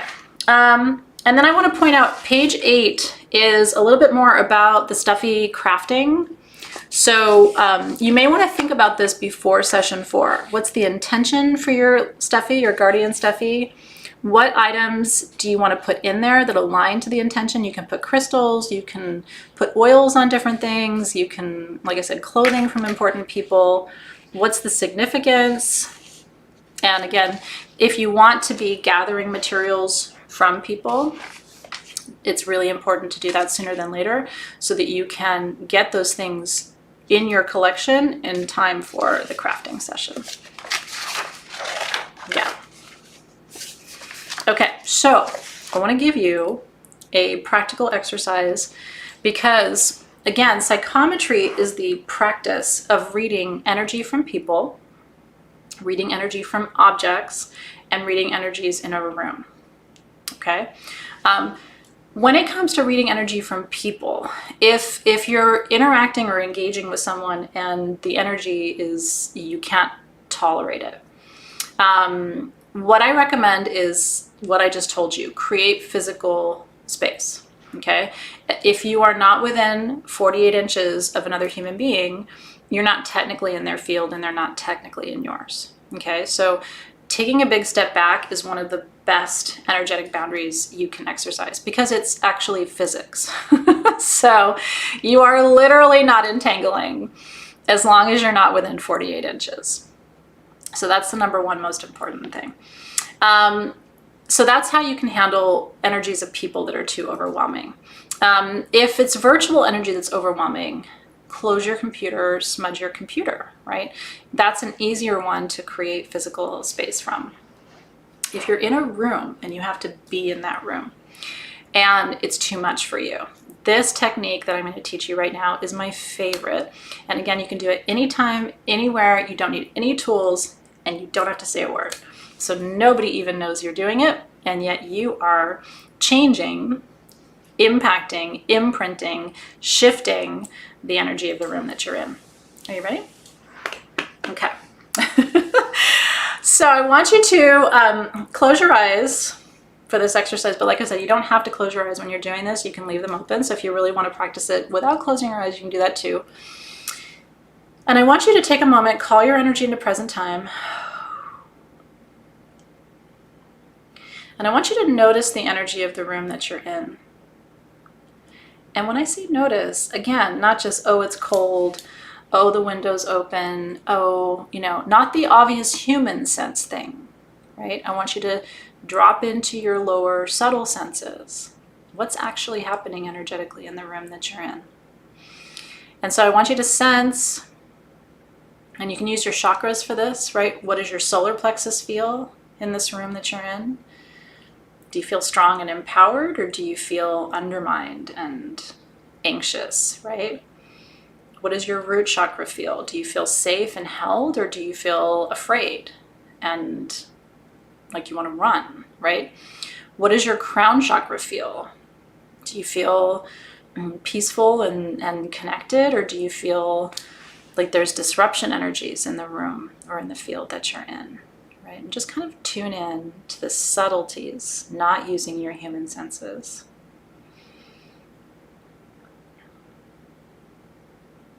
And so if you want to move energy that's in the room, here's what you do. Now, you do want to open a circle for this, but you can do this without tools. Okay, this is how I do it. What I do is I imagine the room that I'm in, and I imagine drawing. For me, it looks like neon. It's like a big white neon circle all the way around, and make it big. So if I'm going to do this in the room that I'm in, and I'm going to do it because it never hurts to clear a room. Just try it with me. You can't hurt anything by doing this. All you're going to do is bring better energy into the space that you're in, even if it's great already, okay? So I want you to, I usually do it around the whole house, that big neon ring of light, okay? And just visualize that going all the way around the house or apartment complex or wherever you are, the office building. Just visualize that white ray of light. See the ends of that light connect. That's how you know you've got a good container. And now I want you to imagine that the four corners of the room are like pool table pockets, okay? We're gonna open those up. We're basically creating portal spaces. And so as you open those, north, south, east, and west, I want you to ask that those portals be held and that the energy that you send goes directly to the center of the earth where it can be transformed and transmuted into usable light. Okay, so we're basically opening little pockets in the four corners of the room. Visualize that.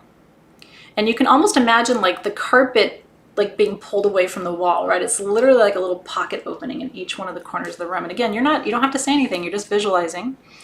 And now I want you to give permission for any energy in the room that needs to go. I want you to give permission for those energies to turn into liquid light. I usually turn it blue to differentiate it from the circle. So I want you to imagine the energies that need to leave. Let's turn them into a liquid indigo light, and let's have those energies pour down the four corners of the room. It's all visualization. Energies from here go there. Energies from here go there. Energies from here go there. Energies from here go there. Energies from behind you. Energies from in front of you. Yes, Sydney, did you hear me open the circle and about the white beam of light and seeing the edges connect? I just want to make sure you heard that part. Okay, so liquid light down the four corners. Now I want you to visualize that the four corners of the ceiling are also pool table pockets, and those open up, okay? And down from those four corners comes, and you can turn this any color you want. I turn it gold. Down from those four corners comes these beautiful sort of, in my mind, they almost look like confetti streamers. It's like liquid gold light coming down, and it comes down from that corner and that corner and that corner and that corner, and it just floods the room with this golden light of peace and love and clarity and beauty and healing. Forceful, strong, positive, healing light coming from the four corners and just bathing everything in the room. And now let's seal up those four corner portals. Again, visualizing that energy has already gone to the center of the earth to be transformed and transmuted. And now let's seal up those four corner pockets in the ceiling.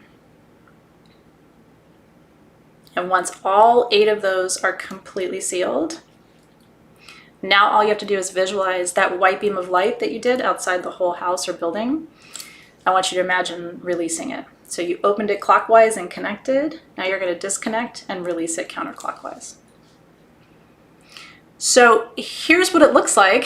I'll do it right now, just looking at you, right? So let's imagine you and I are like, what would you like for lunch today? I don't know, a turkey sandwich sounds good. And meanwhile, I'm wrapping the house in white light. Ends are connected. I'm opening the portals in the four corners. I'm giving permission for everything that needs to leave. Visualizing it already leaving and transforming and transmuting, right? I'm opening up the ceiling quarters. I'm visualizing all that golden light coming through. That turkey sandwich is so good. Thank you so much for ordering that for me today. Sealing the floor quarters, sealing the ceiling quarters, and then disconnecting and removing the band of light. Done. Do you know where this was the most helpful for me? My classroom. I was a professor for 15 years, and I always had, each semester I had my classroom, right, where I would teach my seminars. And I would walk in, I would always get there 5 minutes early, And just, I could talk to my students, oh, hey, how was your weekend? Oh, it's so good to see you. And meanwhile, I'm like, shoo, choo, choo, choo, choo, shoo. Right? And you're done. You like it? Now, psychometry is reading the energy of the room to know if you need to do that. And then psychometry is reading the energy of the room after you've done that. This room is immaculately maintained for energy. Like, I'm sure you can imagine, but it's immaculately maintained by me. It's already good. There's never anything in here that's dense. It feels even better. I mean, I can really palpably, tangibly feel a difference in the energy right now compared to before I did that. I can also feel a difference in my own energy field. I feel a little bit more vibrant. I feel a little bit more like I've got more, maybe more energy, right? Because that golden light that's coming down, it's washing over you too, right? So you can imagine that. And you could call down golden light or a green light, a healing light, right? And let that bathe everything in the room in healing. I've done that in hospital rooms before, right? The portals, everything down, open the ceiling quarters, green healing light is flooding that patient and flooding that patient, right? Everything is just being bathed. And then seal, and open, right?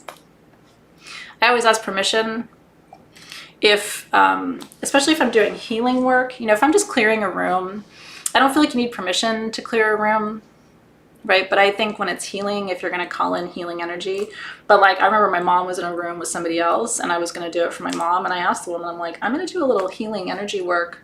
Is that okay? And the woman was like, oh, honey, give it to me. I was just like, okay. Cheers and cheers. I don't remember if I did that with rock in the hospital. I might have though. Hospitals and classrooms, you know, can really have shitty energy. I'm sure I don't have to explain that to you, right?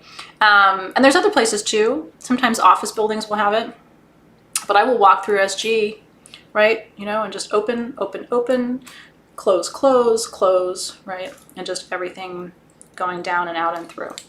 I did it with different places in Tucson. There were a couple of places that I went into, you know, in kind of like tents and things, and it just, the energy was very dense. And so I would do the same thing there. I'm glad you liked it. Yeah, if you get interrupted, you can either, you know, stop if you remember where you were and then pick up after your interruption. This is like so second nature to me that I can have a whole conversation with you and be doing it. I don't have to, the whole thing can be an interruption. But while you're learning it, Stephanie, you may want to really focus. But over time, you're going to talk to your girls, you know, and your partner, and your mom's going to be on the phone, and you're going to be like, zoop, zoop, zoop, zoop, zoop, zoop, zoop, zoop, zoop. and it'll be like a second nature thing to you. And then you got to teach this to other people, right? So that they can do it too. This is a great, you can teach your kids how to do this.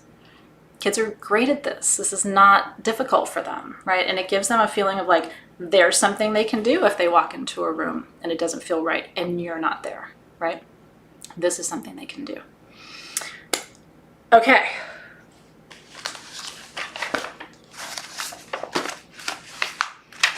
How you doing? Yeah, I don't say anything. Yeah, Alexa was saying she didn't even know when I was doing it. I don't say anything.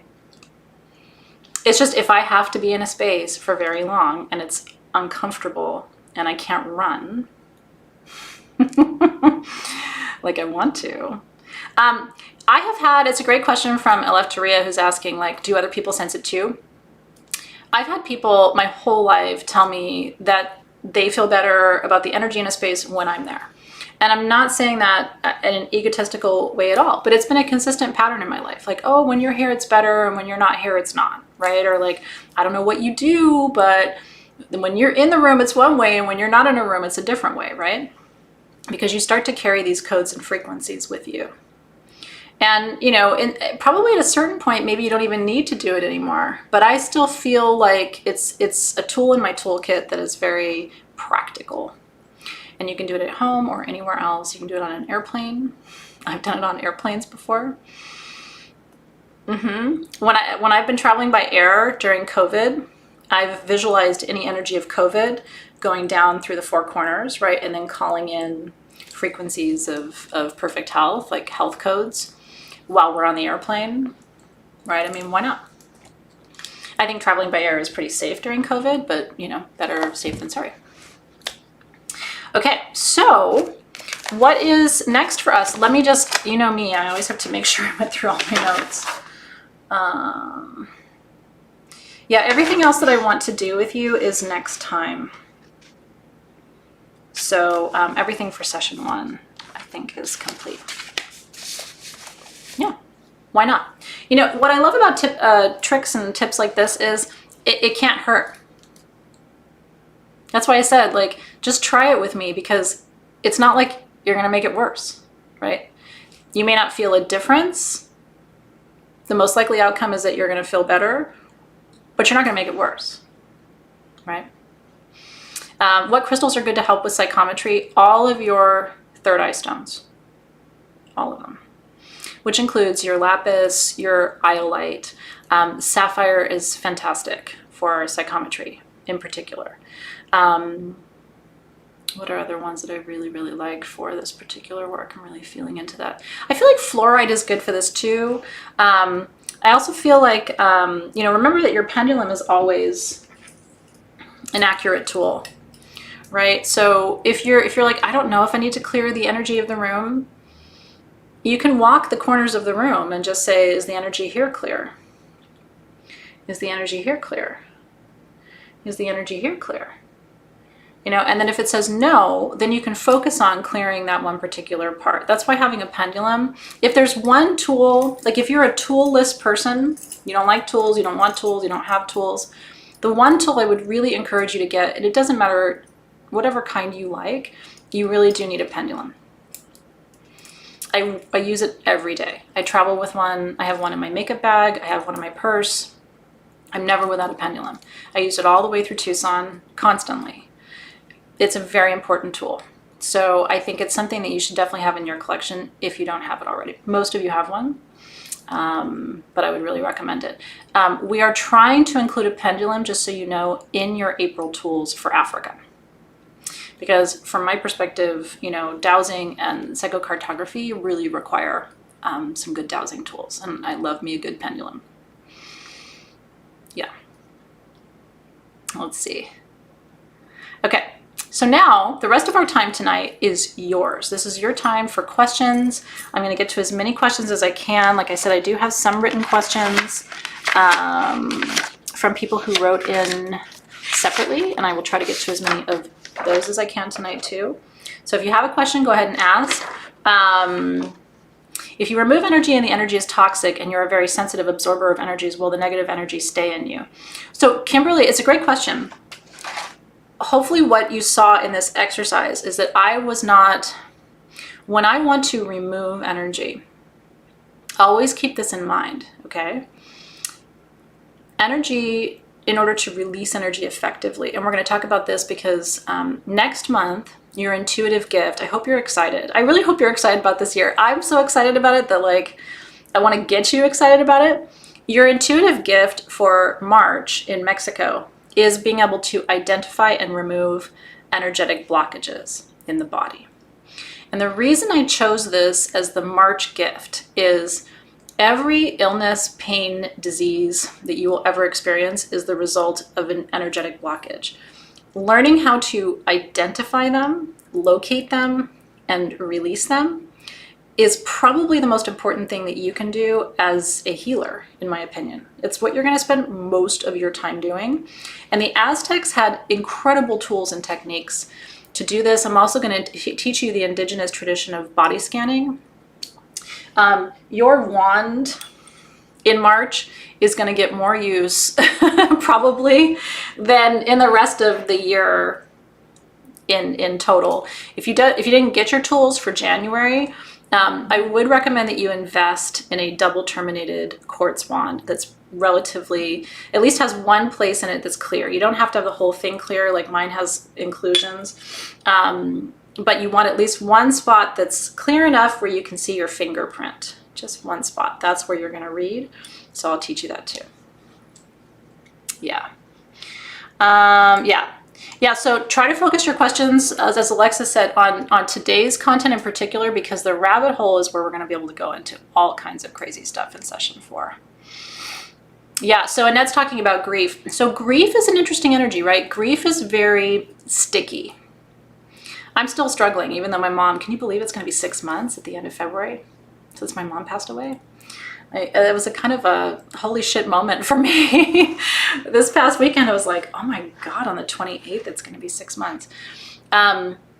Grief is very sticky. It's very dense. It sticks to places, it sticks to people, it sticks to the body, which is why it's harder to move than almost any other form of energy. It's also an extremely low vibration, which is part of why it's so sticky. And so try this exercise. Try imagining opening the pockets and sending some of the grief down. And as you call in the energy from above, kind of visualize that you're calling in joy and happiness and connection and love, because that will help to transmute a lot of that energy too. Okay. Yeah, and hopefully Christina G, that's helpful for you too. Joanne says, how about if it's not the room that's negative, it's the person in the room? Well, so that's why I gave you the other tip about step back. It's actually a profound thing. One of the things I noticed, and I don't know if this resonates with you, when I was younger, I was very hesitant to step back from people, to take control of my personal space, to physically say, I need a minute, or could you back up? You know, like I've had experiences where I've backed up and the person has like continued to walk toward me, and I've had to say like, I need just a little bit of space here, please, you know? And it took me getting older to be brave enough and to also trust my intuition that like, if I'm feeling this, it's probably okay for me to say something. If you can't leave the room, I mean, obviously if you feel something and you can, the best thing to do is probably to leave. I've had experiences where family members have a vibration that's very difficult for me to be around, and you can't leave and you can't run away and you you know what I mean? Like you can't. And so some of these are like mitigation strategies, right? Like what can you do when you can't leave? And so part of it is making sure you're not within 48 inches, because that way you're not actually in the electromagnetic field. So there isn't as direct an imprint on you. And continue to hold and create that space around yourself, because that's your right and your privilege. Your personal space is a boundary that you are always authorized to hold. And so I think that's really important too. And the other technique that's really, really helpful when it comes to people, I've taught you this before too, is the egg of light.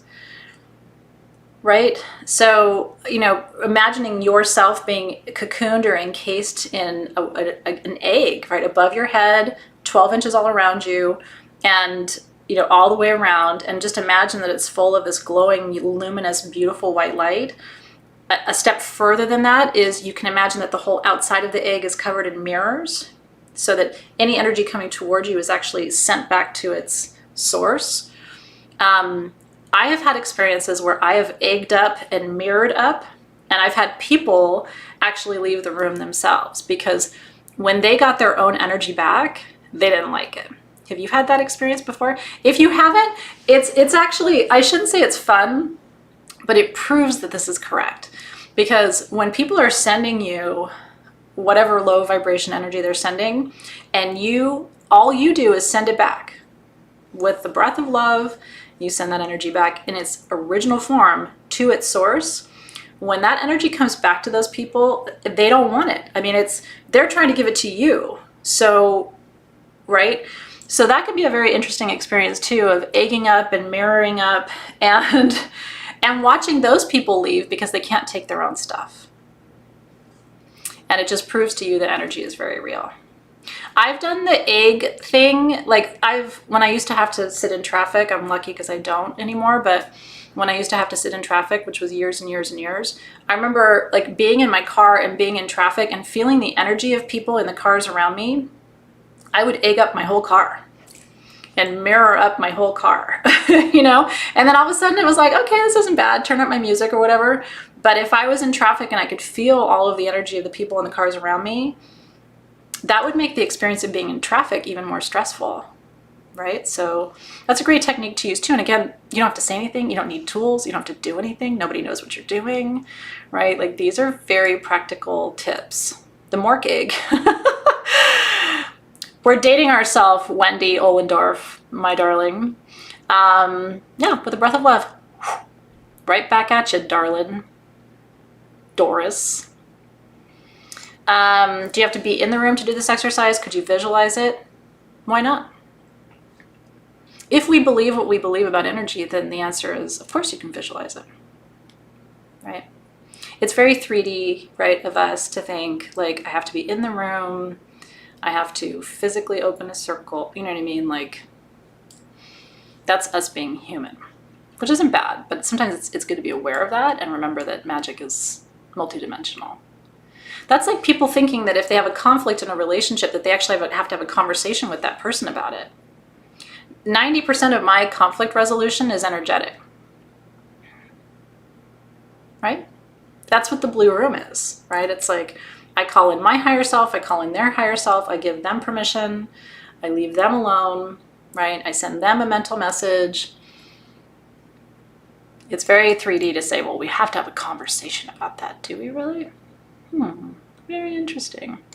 Yeah, Debbie's saying in emergency rooms, this for me, for a medical practitioner, would be a godsend, right?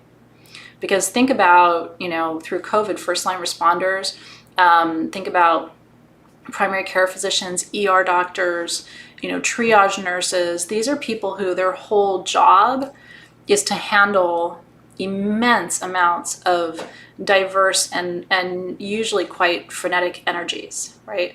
So for them to have some tools and techniques, some energy work tools that don't require them to do, say, or hold anything, it's a game changer. So Vanya says, can you talk more about how you read other people's energy, not to be nosy, but to know what I feel is correct? So here's the thing. And again, how you read energy, how you practice psychometry, to some extent is going to be a focus of how you relate to the other psychic gifts, right? For me, when I'm reading people's energy, it goes back to January and the conversation around discernment, right? I read people's energy in a few different ways. Eye contact for me is always the most accurate. People can be talking, telling you stories, not telling you the truth, whatever, telling you what you think you want to hear, what they think you want to hear, but their eyes are going to tell you the truth. It's very hard for people to lie with their eyes. So I will listen to somebody, even with my kids, Zoe bit me, or Zoe looked at me the wrong way, and that's why I took her thing, and I'm just listening to blah, blah, blah, and I'm looking in the eyes, and I'm like, seeing the real story in the eyes, right? And that doesn't just work with kids, it works with adults too, right? You will often too have an easier time reading people's energy when you watch them in relationship with other people. I'm trying to touch my fingers together. Watch people with other people. You'll start to see their energy. Observe dynamics of people, right? And it's important too, like I said, if you're trying to observe people's energy, you don't necessarily want to get into their field. So a lot of this has to happen from afar. But you might sense something, right? Something's off. I don't know what it is, but something's off. And I've had so many of those experiences before, I can't even tell you, right? And what's interesting is a lot of those experiences that I've had where people are off have been in metaphysical circles. Most muggle situations in my life have not been as complicated as metaphysical situations. And I think it's because I'm not a dabbler. You know what I mean? I know that makes me boring and kind of like, the mom, but I am not a dabbler in energy. I don't play with things. I don't open doors unless I know exactly how to close them, right? So I don't play with things, but I think a lot of people in our world dibble dabble, you know what I mean? And they open doors, they don't close them. They've got attachments or entity stuff, which is very rare, by the way, but it does happen. And so it's been more metaphysical people who who freak me out than, you know, muggles at work. Although at my work, there's more metaphysical people than muggles, but I mean, like, you know, in my previous life. Yeah. People watching, you'll start to notice patterns. And then, you know how you'll really know, Vanya, at least for me? Inconsistencies. Inconsistencies, right? And again, just the energy will show you. And people's energy speaks for them, right? I mean, for better or worse. But dabbling is dangerous. You know, it's, and we've talked about this before, but energy is real, both light and dark. So, you know, that's my rule. It's what I teach my kids. It's what I teach my friends. It's what I teach you, right? Like, don't open doors unless you know exactly how to close them. And if you don't know how to close them, don't open it. It's just not worth it. You know, whatever benefit you might get could be outweighed by the challenges that you could face. Michelle says, people are pretty interesting. What do you think, Crystal Walker, about being a double water sign using pendulums? I think my emotions affect the answers. Yeah, you know, I hear what you're saying. Because as I mean, my daughter's a double water sign, and for sure, like, her emotions are more acute than mine, right? So she feels things more deeply. She also connects to things more deeply. It's one of her gifts, right? I still think the pendulums are accurate. Now, I have had inaccurate pendulums, and it's only happened to me a couple times.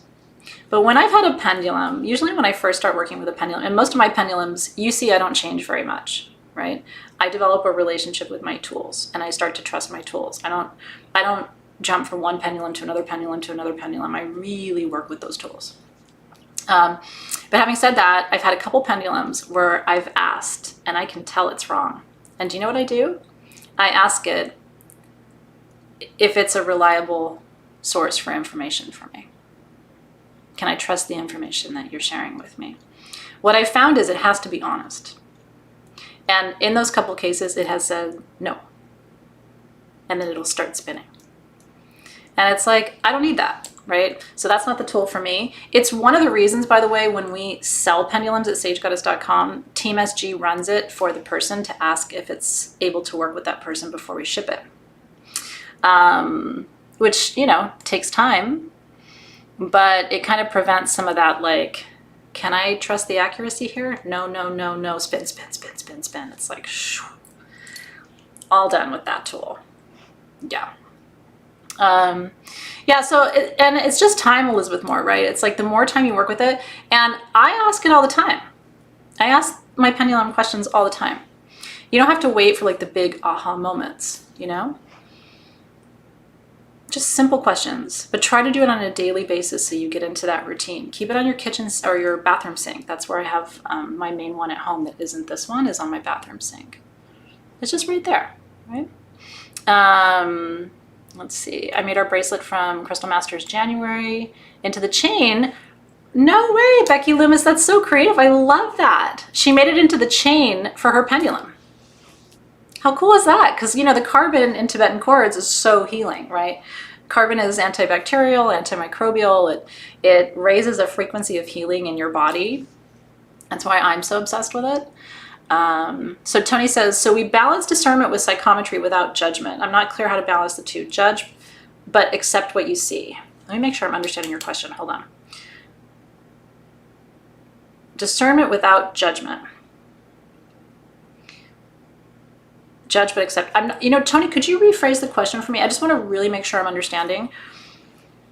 I will say, I do think that discernment and judgment are different. Because sometimes I will want to judge something. That's good, that's bad, that's yes, that's no. But I'm doing that based on previous experiences I've had, or on fear, or on somebody else, what somebody else thinks, right? Discernment sometimes will tell me that I'm wrong in my judgments, but I'm not sure that I'm answering your question. So I will look for you to rephrase it, and then I'll see if I can get to a more accurate answer for you. How do you know if your higher self is not affecting the answers when you ask if your pendulum is a reliable source of information? I suppose the short answer is you don't. For me, I can sense when a pendulum is reading energy. I can sense the strength of the movement. I can sense the transition between questions. And I also sometimes, will get an answer that goes contrary to what I want, right, to hear, which kind of validates it for me. Ariana says, I'm disassociated from myself, never lived in my body. How do I truly let go and stop holding so I can drop in to truly listen? What a beautiful question, Ariana. I can hear and feel so much, especially around a lot of people. Disassociation is an interesting phenomenon, right? Because it's, I'm not sure how yours came about, so I'm not saying that this is the case for you. But disassociation is usually the result of some kind of traumatic experience. And it is really the work of the lifetime to get back into the body and trust that the body is a safe place to be, right? We see it in lots of different kinds of, abuse situations. And like I said, yours could have been 1,000 different things. So that may or may not be the case for you. I think I've had moments of disassociation too, right? I remember like when I was diagnosed with MS, I disassociated a little bit because I think I was just in such shock. Like when you have those moments where you get news that in that moment it's completely like your life's never going to be the same. I think there's a little bit of like a jolt out of the body. Like, can I handle this? Right. When my mom died, right? Like there's just a jolt of like my entire life just changed, like holy shit. And so I think for me anyway, it's a conscious process of establishing and maintaining a relationship with my physical self. And it goes back to the koshas that we've been talking about today. I'm actually really glad you asked because I think I'll tell you something, it's a very common experience for a lot of people in my programs. Disassociation is not uncommon. It's actually quite common. People don't talk about it. And a lot of people don't even know what's happening. Like they don't even realize there's disassociation. It's like, oh, so that's why I'm not connected to my body. That's what happened when, my partner left me or whatever happened, right? But here's the important thing for you to know, and the reason why I love that you're doing the work, because the pathway to the bliss body is through the physical sheath, according to the Vedas, right? You can't get to bliss except through the body. That's kind of the shit of being human, right? We think that like, oh, it's about, transcending the body, or it's about denying the body and just becoming the spirit and stuff. And it's like, I completely disagree. And I disagree based on really these ancient Hindu teachings from the Vedas, which tell us that the chakras are actually how we process energy. And the chakras are contained within our personal system, right? Your spinal column and spinal fluid, right? That's all holding those energy centers. And so we have to get embodied in order to reach this higher state of conscious awareness. So the first step is actually to renegotiate that relationship with the physical self. Crystals help. Meditation, right? Aromatherapy is very powerful. There's certain oils that are very good for reassociation, right? Cedar is so good, especially I love a Himalayan cedar for this particular work. We'll talk about this a little bit more when we talk about psychic surgery in March. I really love vetiver for reassociation, getting back into your body. Sex and orgasms are very helpful for reassociation. That can be difficult if the source of the association was sexual trauma. But if it wasn't, then physical sex, and if you don't have a partner, just orgasms on your own, really do help to align and balance the body too. Let's see. Kaz is asking, do I think the doll could have been mine in a past life? It's interesting that you say that because my mom always felt like, my mom was obsessed with the Holocaust, like reading books about it and stuff. And like she would go and see people speak, like authors who'd written about it. And my mom was not Jewish and didn't have any lineage there.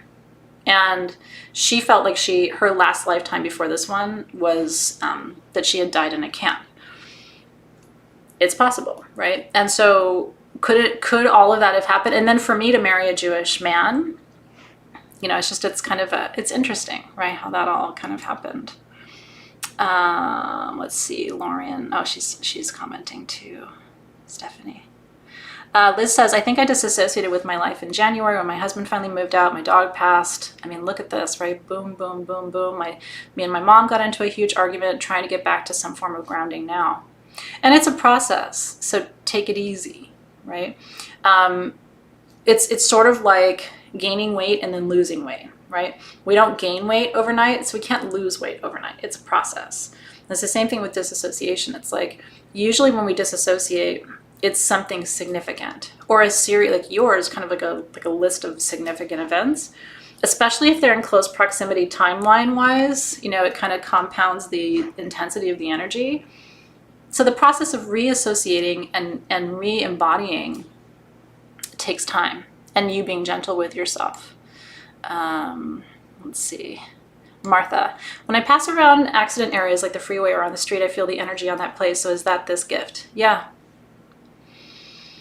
Yeah, it is. I had an experience. I don't think Sherry's with us. She's in our class, but she's in Hawaii right now on vacation. But I married her son to her daughter-in-law a couple of years ago in Indiana, and the wedding was being held at this beautiful venue, but it was kind of they do like haunted houses in October. I can't remember what the name of the place is, but it's beautiful. It's very well known in northern Indiana. And the wedding ceremony was over, and I had met her friend, her friend and her friend's friend, earlier in the day. That she'd introduced me, and so he came to me after the ceremony was over. We were having dinner, and he goes, when we're done, you want to go upstairs? I want to show you something, and I could use your help, because I think I can clear some energy. There's some souls in the kitchen who need to be released from, they had not slaves, but it was sort of like servants who worked there and under very stressful and not good conditions. And so after dinner, I went upstairs with him. And I remember I was like, do-do-do, kind of walking along, and all of a sudden, like, my whole body was just cold. And we went up these stairs into this kitchen, beautiful kitchen, huge kitchen, right? I couldn't even get, like, here was like the appliances. I was like walking into the kitchen. I couldn't even get all the way. I was like, my body just would not go. And so we did a ceremony there to release the souls of the people who had worked in that kitchen and felt like they couldn't leave. And I felt this, when we were done, I felt this like wind, like they were going past us. And he said, they're leaving, they're going past us. And yeah, you'll have that, like everything gets cold, or all of a sudden your body also, north of Valpo's here, this place was up here near the water. But you will feel if there's really dense energy where you are. It's, for me, like I said, it's almost like my body just won't go. It's like, we're not doing this. And I've learned not to push past that, because there's usually a reason why. And again, it's like, I don't want to imprint on that, and I don't want that imprinting on me. And I think what my soul's trying to tell me is, you can help from here. You don't need to actually go in the kitchen and cook a meal with these ladies, right? You can release them from here, and then there's no link, right, to the energy. Sharon says, so what do you do with that energy from this gift? I get a feeling when I pass an accident, but what do I do with that? Well, so this is where it gets really interesting, right? Why do you have this gift? Why do we have this gift? How do I say this? Like, I think it'll make sense to you. When I helicopter up, even from our conversation about all of this tonight, right? And I think about what life is, right? My opinion of human life is that we are all here to learn certain things. We've come in with certain knowledge and a set of gifts that we may or may not activate. And then there's all these other people here, characters in our play. And we've probably known some of them from past lives, and we probably arranged to come back here and do work with them this time, right? It all becomes so interesting to me. It's like learning that you have gifts, learning to activate them. Why do I have this gift? and I really do think that everything that we're talking about in Soul Shift this year are gifts that you've been given to help you navigate this life thing a little more gracefully. So you don't make as many mistakes, so you don't put yourself in harm's way as often, so you don't imprint on or get imprinted on by energies that are going to cause you harm. But so many of us are like either not aware, or we kind of believe, kind of don't believe, or it's like, well, I have this, but what am I supposed to do with it? I think ultimately what we're supposed to do with it is see it as an extension of that gift of discernment, right? It's like, I should go here, I shouldn't go there. Or when you sense an accident, it might even just be like bringing your awareness to that energy so that you can avoid one yourself, right? It might jog you into being more aware as you're driving, and maybe you wouldn't have been as aware if you weren't. Or it could be like the women in the kitchen that Sherry's friend was asking me to help him with. Sometimes I think the spirits want our help, and I think you'll know if that's the case. And so, when you're passing by and you feel connected to look, now there's different kinds of looking at accidents, right? Like there's always those people who are like looky-loos, and it's like, what are you looking at? Like, don't create another accident. Like, look at the road, right? That's kind of more like voyeuristic, versus people who are like sensing, they're not even looking, but they're like sensing the energy of it. Could be more something like a spirit needing to be, released, or would need your guidance to move forward from the situation, right? I'm glad this is helpful. Yeah, I try not to tell super long stories, but sometimes the stories are relevant. They kind of help me make the point. Cindy says, with not being able to have a funeral for my mother because of COVID, I had no closure. I've completely disconnected and haven't grieved yet. Well, and this is one of the really sad things about COVID for me. There are many, many, many of them, but one of the really sad things for me are people who weren't able to have, a funeral. And like for me, it wasn't that bad with my mom. We were able to have a funeral, but I wasn't able to see her the day before she died because they wouldn't let me go because my brother had already been there. And the day before that, I couldn't see her because my dad had already been there, and you could only have one visitor a day. So I wanted to go. I talked to her on the phone, but I would have really liked to have hugged her one more time, and I would have been there if there wasn't the COVID rules. So it fucking sucks.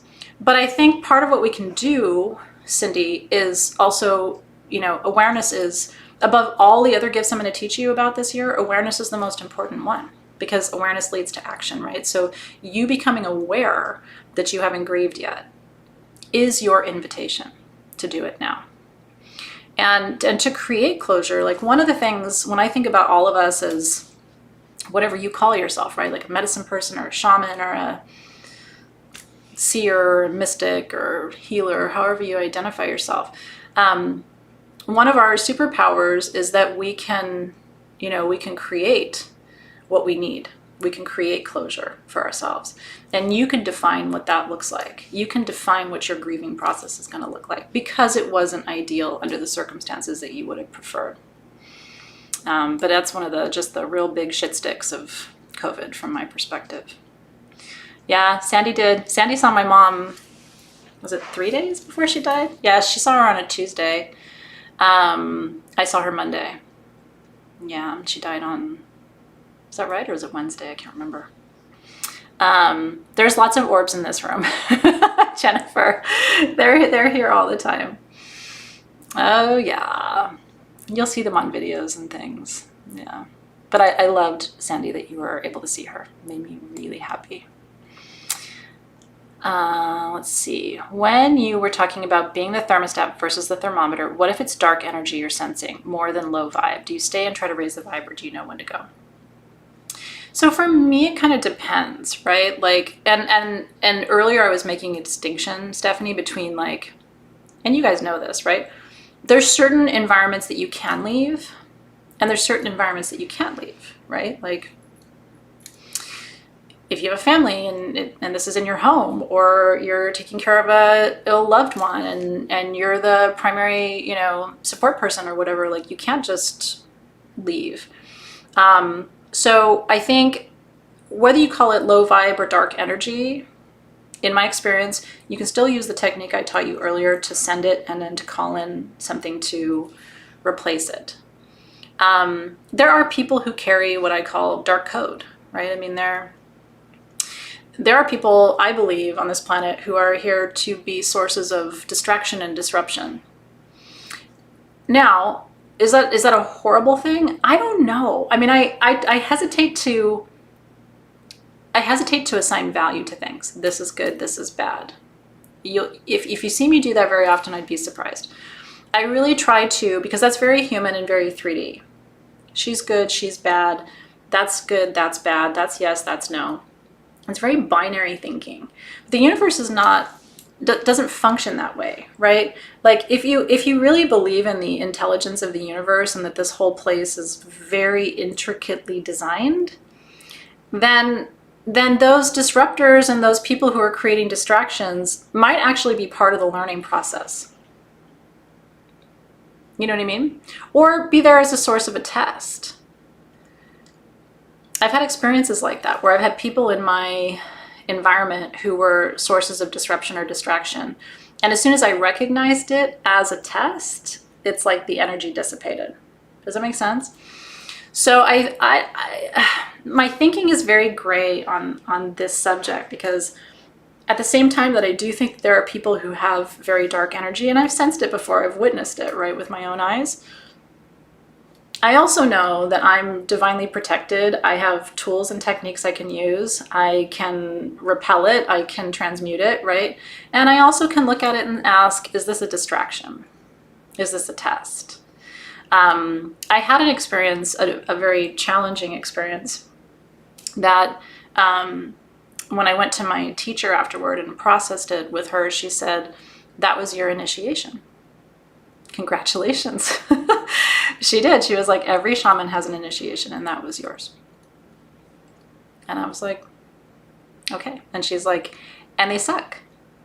You either get very sick or attacked energetically or, and it's like, that was yours. And it was a test. Can you do it? On the fly with no tools, right? That is an initiation. So I don't know. And if you look at it that way, then isn't it an experience that is part of your process, right? Afterward, then I was just like, I did it. But, before I was like, why did that happen to me, right? Yeah. So, but my thing is, and a lot of you have been with me for a long time, right? Like this is my 11th year teaching classes, and there are people in this program who've been with me for a decade. Not a ton, but some. And they will tell you that, like, my thinking shifts over time about things. I might have a this is that, this is this kind of perspective, and then a year later I'm like, I don't know what I think about that. I think as I get older, I'm more willing to be more open-minded and not see things in such black and white terms. Yeah. Let's see. Raina says, when you were talking about your experience with the ghost, I got the chills all over and then got real cold and then I got really warm afterward. That's very normal too, right? You will learn how your body metabolizes energy. You will learn, right? Some people get very tingly. Some people get hot, cold, or just all cold. Some people get like the chill up the spine, right? Some people can't stop yawning. Right? That's what happens to me. When there's really intense energy around, you're going to look at me and go, take a nap. It looks like I'm exhausted and I'm not tired, but I can't stop yawning when the energy is really big. Like if I'm in a plant ceremony myself, or if I'm helping someone else in a plant ceremony, I'm just the whole time, like I just can't stop yawning and I'm not tired. But so everybody's body metabolizes energy differently, and over time you'll kind of learn what your cues are. And that goes back to Vanya's question about like, how do we know, like, how do we read people, or how do we know if we're reading people? Like you'll start to notice these patterns of things over time once you tune in. And this is why I was telling you, like, the Dorises of the world are like, I don't feel anything. It's just like, okay, but it's subtle, Doris. You know what I mean? Like, if you're waiting for somebody to smack you on the back, then you're going to miss that little tickle up your spine. It's subtle. Everything that we're talking about tonight is subtle. If it wasn't subtle, then we wouldn't even be having this class, right? If everybody could do this and it was just like anybody, regardless of their level of sentience, could see it, sense it, feel it, acknowledge it, we wouldn't really think of these things as so mysterious, right? Now you're yawning. I know.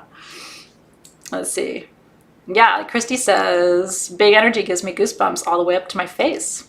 Some people flush. Does anybody else flush? They just get bright red. Like when big energy comes, they just go, right? The whole face, the chest, everything is bright red. Yeah, everybody has different things. One man I work with, he shakes, like his whole body just shakes. Looks like he's having a seizure, but he's not. It's just how he runs the vibration, right? Oh, I like that. Yeah, the Greeks yawn when they try to take the evil eye off of you. And spitting too, right? Tanya gets little electrical zaps. Yeah. My son Nick is very psychic. It's funny because most people assume that Zoe's more psychic, but it's actually Nick who's more psychic. And anyway, he's had really incredible experiences. And he calls it a jump scare.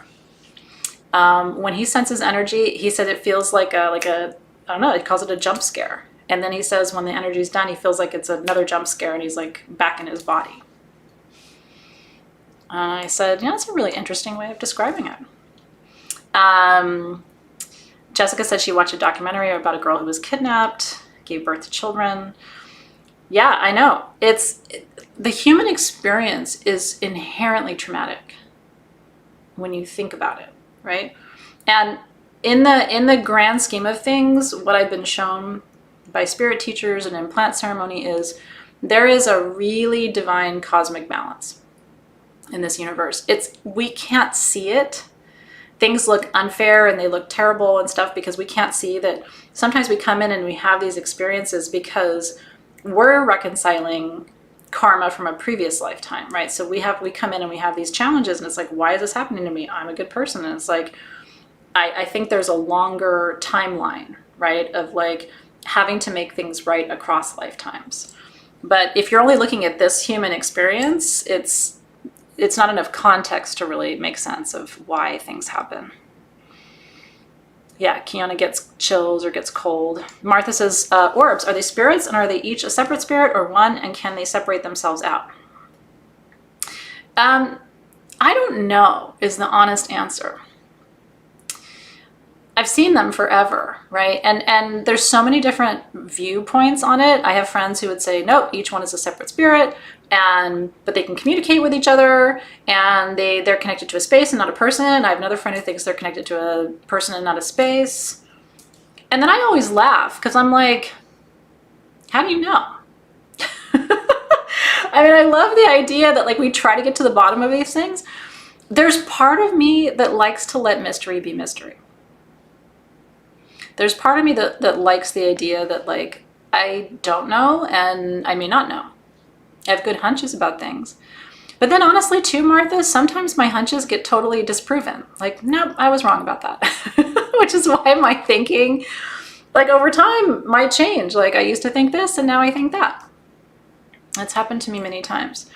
But I would say like even in my small network of healers and people I know I've worked with for a long time, like if they were all sitting here, they'd probably give you like 5 or 6 different answers that would be competing and not, not make sense.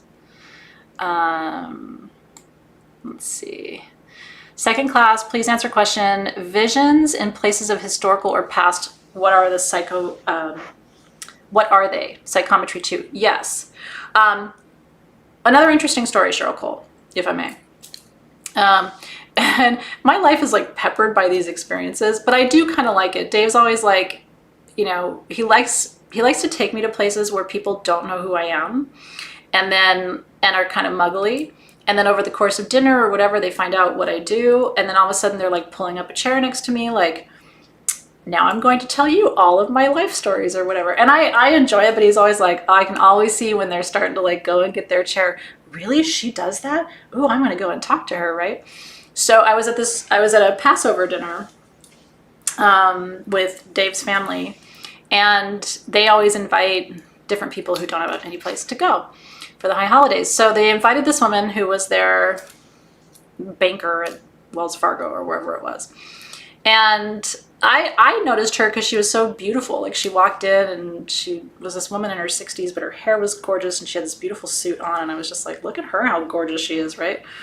And so, she, you know, about like after dinner, and we were kind of having dessert and stuff, she comes over and she sits next to me and she goes, I have to tell you a story. And so she was saying, she's like, and I have to preface this by saying, I don't know if I believe any of this stuff. And I'm like, you know what? Everybody tells me that. It's okay. I'll believe for you, right? So she said she went to Spain. I'm pretty sure it was Spain. Spain or Italy. I think it was Spain. And she said that she went to this cathedral with her daughter. And they toured the whole cathedral. They came out. And she said, you know, you've seen those big cathedrals in Europe where they have those huge staircases coming down and they've got like banisters, right? Like railings along them. And she said, I was walking down the stairs and not sure of my footing. So I reached over and I touched the railing.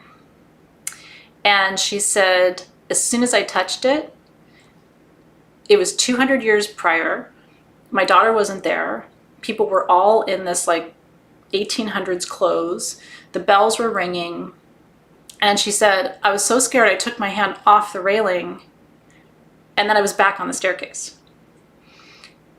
So she said, I was so terrified. I was standing there and I don't know what just happened, but I'm curious. So she's like, so I'm like, I'm going to do it again. I was like, you're my kind of girl. So she said, I put my hand out and I touched the railing again and it happened again. Like, she's like, as soon as I touched it, 1800s, 1700s, whatever it was. And then as soon as she lifted her hand off the railing, she was back. And so she said, I went and told my daughter what was happening. And she said, my daughter said, you know, you are farking nuts, Mom. You know, do you remember this? And because her daughter said, I touch it, I'm touching it right now and everything's fine. Crazy lady, right? And so she was like, do it again. And she said, I remember that story. And she's like, I didn't want to do it again. Because she's like, every time I did it, part of me was like, what if I don't come back? You know what I mean? Like, what if because she said when she would touch it, her daughter wasn't there. And she's like, holy shit, like, what if I touch it and like, I go back into this thing and I can't get out, right? So, long answer to your short question, Cheryl Cole. Cheryl says she's had the same experience as a child at Indian ruins. That to me is a profound experience. I mean, that is like the 1%. I've only heard stories like that very sparingly across my, almost 50 years. But I do think that is a profound example of psychometry, right? Because psychometry is in the tightest, strictest definition, is the capacity to touch something, and that thing is a time link to something else, right? It's not really about the thing. It's about the energy line between that thing and the person or the place or whatever it is. The question for me is always why, right? Like, why did that happen to her? What was she meant to? And so I asked her that. I'm like, so why do you think it happened? I mean, your daughter thinks you're fucking nuts and you didn't want to do it anymore. It was scary. And she said that she thought it was because she started having kind of like past life memories after that. And she said, honestly, I think the whole thing happened to reconnect me with this past life, And she said, because as soon as I touched it and everybody around me was in kind of religious garb and clothing and everything, she's like, I oddly felt at home, like maybe I was one of them. So, right? I mean, that could be. So Cheryl Cole, like maybe you had, a native or indigenous past life. And so when you go to those ruins and you touch something or you feel something, it's like a key that unlocks a door. I guess that's another way to think about psychometry, right? Is like the touching of the thing can be a key that unlocks something too. But yeah, do you remember? And there's been a lot of movies like this, and Outlander is kind of like that's the premise too, right? They were out doing ceremony and they opened this portal and the whole thing started, right? I've had the same experience as her, but not through a railing of a staircase. I've had it through eye contact with people I meet. It's happened to me twice with men where I've met them, made eye contact, complete strangers, and it's like the whole lifetime I can just see the whole, we were married, we had kids, you were killed, it's just like, oh, wow, what? And meanwhile, like, he's trying to, put my groceries in the bag at Whole Foods, right? Remember that story? So I've had these experiences too, where it's timelines collapsing, right? That makes sense to you. So if you think about, and we've talked about this before, if you think about time not like on a linear timeline, but if you think about it as like pages of a book, or dimensions of reality, right? That your past and your future and this moment are all happening simultaneously. There are times and experiences and moments where those pages collapse into each other, right? We call it deja vu, things like that. And we have like kind of language to describe that, but it's like these moments where it's like, like, what? Like, holy shit, I'm in the grocery store, right? Yeah. So that's another way of like maybe putting language around it, is it's timelines that are collapsing and condensing. And I'll tell you something, I think this is happening more and more and more. I do think that there's an accelerated kind of development across the planet right now. It's a shit show, but I also think that we are accelerating in our development to a certain extent. And so I think we're seeing more of this kind of like synchronicity, deja vu, timeline condensation thing happening. Yeah, antique stores will, you'll go into an antique store and see something, and then all of a sudden it's like, and I've had experiences too. I've always been obsessed with jewelry of ancient royals, not like kings and queens of England or anything like that, but like Mesopotamia and Egypt, like to the point of obsession when I was young. And after a while I was like, some of those pieces, it's like, that was my necklace, or that was I felt this like, just from a picture in a book, right? Like, I've worn that thing. And it's interesting, and who knows if it's true or not, right? But I think you have to pay attention to it. There's some message for you in it, right? Let's see. Christiana said, just walking into historic buildings, I feel emotion, history, time, energy. And what's cool about it too, Christiana, is not everybody does, right? That's what we're talking about tonight, is it's like your awareness is part of the gift. Because now that you know this, the more you have these experiences, the more you learn to trust them. So when you walk into a cathedral, or you walk onto a burial ground, or you, whatever it might be, and you have that sense or that experience, the more you trust it. And I think the more you start to trust and become aware of these things, the more the frequency increases too. Yeah, Jeanette said, why is always my big question. But I think we can get to why, Jeanette. I think if we expand our awareness to really think about whether it could be a past life. People come to me all the time. I want to know all my past lives. I want to know who I was and where I was and what I did. And my answer to that is always, no, you don't. But that's ayahuasca talking, probably. We weren't always, I don't know that anybody was entirely benevolent and happy and, fortunate in every single one of their past lives. You know what I mean? I just don't believe that. So I think sometimes those past life awarenesses come to us at certain moments, and places and items and images in a book can spark it. But I think we get access to past life information as we're ready to receive it. Because I think if you knew everything that you did, that might be a lot for you to hold. It would help you make sense of your life now. You know what I mean? Like, why things may have happened the way they did. Carla says, I would like to go to an old building now and see what I feel. Well, I hope you do. And I hope that you'll come into the Facebook group and share your experience. I would love to read. Like, seriously, experiment with this. Is there an old abandoned house near where you live? Dave tells me all the time, he grew up in Syracuse, and there's this old abandoned house not far from where his mom lives, which is not far from where he grew up. And he actually took Nick there when we went up to Cooperstown a couple summers ago, they went on a little boys trip up to Syracuse alone, and he took Nick over to that abandoned house, and he's like, my friends and I used to get in so much trouble there. And Nick was like, Mama, it was real freaky. And it's like, part of me wonders if he was to go back in there now, having been with me for 20 years and kind of knowing all of these things, if he would have a different experience of it now. They didn't go inside, but yeah, or seeing an old painting, it's exactly right. That can spark it too. Yeah. Yeah, Nancy said, I can't imagine not being able to feel as I do. It's true, but I tell you this because, part of being a healer and part of being an oracle, to the point of the work that we're doing this year, is recognizing that not everybody operates the way that you do. Not everybody can see, not everybody can sense, not everybody wants to, not everybody needs to, and not everybody is ready to, right? The oracle in ancient Greece knew that. The oracle in ancient Greece gave people some of the wisdom, not all of the wisdom, and then reminded them to know themselves, right? Because if you know yourself, then other people's perceptions and prophecies are not your only source of information about yourself. Yeah, I would love reading all of these. Colin said that used to happen to her in museums as a child. I love them now, but I do a fair amount of sitting on benches in museums because it's so much energy. Yeah.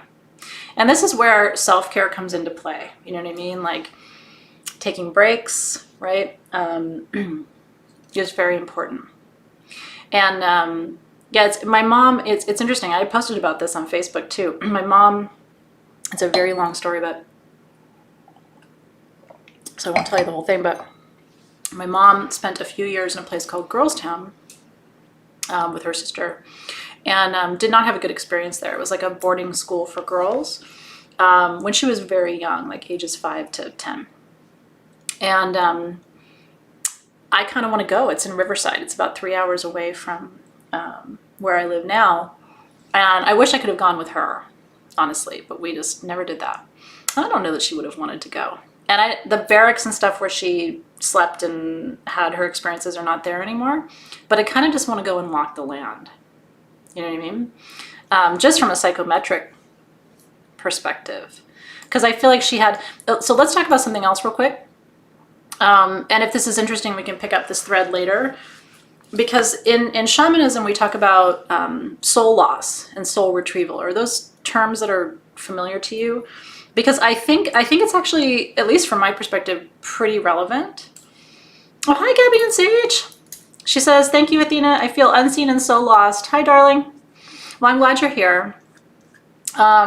So soul loss. So when we have trauma, okay, the theory in shamanism is that it's sort of like disassociation, but it's more spiritual than that from my perspective.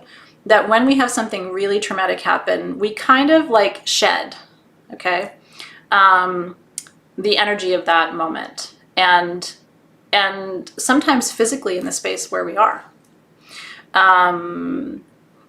It's actually really interesting. I remember when I was diagnosed with MS on the phone, I was in Nick's bedroom, my son's bedroom. It was this like very small bedroom at the time, and I couldn't go into the bedroom for like a week or two. I had him sleep in my bed because every time I walked into that room, it was like I had a soul loss there. And so I did a soul retrieval ceremony in that room so that he could go back to bed. And it's like I had to acknowledge that, like, on that phone call, I shed, like instantly kind of shed the energy of that experience. It was too much for my body to hold it. And so I had to go and do ceremony, and I drummed, and I did a whole, I gridded the space and called my energy back. And so I think this is partly kind of what we're talking about here too, right? It's interesting that disassociation has come up, and now we're talking about soul loss and soul retrieval. Because I think through sensing the energy of places and spaces, I think we can also start to sense where we may have left parts of our energy or parts of our soul behind, and then can we go back and retrieve those parts of ourselves. The goal of shamanic practice really is to reintegrate all the parts of yourself into wholeness, right? And the theory is that that also helps with physical health too. Yeah. Yeah, Rhonda says, this is what I have had to do with my whole house. And it's really tough, you know, and it's, if it is a whole house thing, it's systematic, right? Room by room by room. Thank you, Ariana. I'm so happy that you're here too. Let's see. Yeah, Renee's son took his life. And imagine, you know, I mean, I can't, but I'm seeing you, right? I mean, it's beyond. There's an odd number of people in my life and my community whose children have taken their lives. It's not an uncommon experience. But, you know, sometimes that's how people find me, is looking for, you know, spiritual answers after these incredibly inexplicable events unfold, right? But that can be another example of disassociation or soul loss, which is just a different way of thinking about that process, right? Yeah. Oh, I like that. Julia says, go to cemeteries, visit headstones that you're drawn to, and leave a penny. I like that. That resonates with me too. Carla says, I'm having a hard time connecting with my mom and grandmother who have both passed. I'm afraid to communicate with them. However, they were part of Shambhala. Isn't that interesting? So the next step for you then is to ask yourself, what is that fear, or where is that fear sitting? Right? What could come from that connection that leads to that feeling? When we sense fear, it's root chakra, right? So you could do a root chakra meditation or work with root chakra crystals to work through some of that.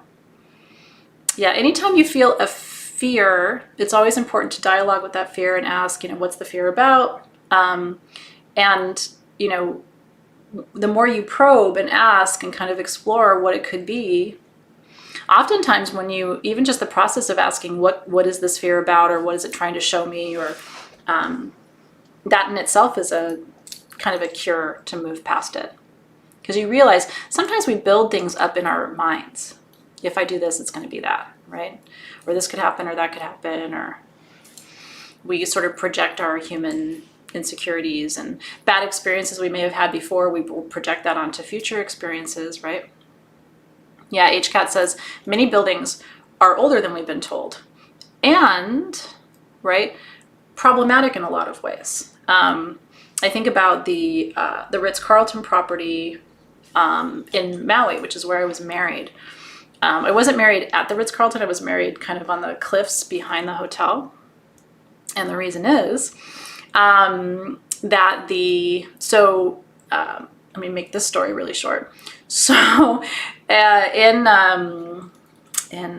Kapalua, Maui, they wanted to build a Ritz-Carlton hotel. So they opened ground right on this beautiful, you know, untouched stretch of cliffside. And it was just bones and bones and bones and bones and bones. They had found, what they had opened up there was the burial ground of the royalty of Maui, the Ali'i. And the bones were like, there were layers of them, down, like chambers, right? So everything stopped. So you find something like that, this is not where we're going to build a hotel. And it was right on the water's edge. And so what they did is they hired a man named Clifford, not Aoli, I think is his name, Naoli. And he's the bone keeper of Hawaii. It's his job. So when they open ground, if they find bones, they call Clifford. And so Clifford took over basically the construction project and basically told them, this is how far back you have to push the hotel. If you want to build it here, you can't touch anything here. And he led the construction of a stone wall all the way around that burial ground to protect those bones. But, you know, that's another thing that happens sometimes is, even where I live in Southern California, I'm right on the cliff just south of LAX. And when they were doing construction here, you know, most of the construction here is about 100 years old. They were pulling up ceremonial knives and drums and all kinds of things out of the earth. I don't know about bones, but this whole planet is a burial ground, right? I mean, you think about how many people have lived and died on this planet, everything's a burial ground. So it's holy, sacred ground, right? Yeah. And if you're curious about that, you can actually go to the Ritz-Carlton website. There's a section, Clifford's pictures there, and it talks about him and what he does. And he leads cultural awareness events on the property. So, which I think is really beautiful. It's a great way to turn that around and actually make it an awareness raising effort. And what was interesting, so when I was getting married there, I met with Clifford. And poor Dave, I mean, this is 20 years ago, and he didn't realize how out there I am. And so I said I wanted to meet with Clifford because I wanted to make sure that where we were getting married was not on that burial ground. I wanted to make sure it was okay. And so he showed me exactly where we could do it to be safe. And then he said a blessing for me and Dave, and asked the souls that were buried there to give their blessing for our wedding. And so we went out there together and did this whole thing. And then he said, I'll tell you tomorrow. So poor Dave, I'm like, okay, well, he's going to tell me tomorrow if we can get married there. He has to listen for the message. And the next day he was like, no, you're good. You have their blessing. And we got married. Isn't that funny? What's happening with Kim? Hold on. Kim. I just lost one of my best friends. Oh, sweetheart. She was 34.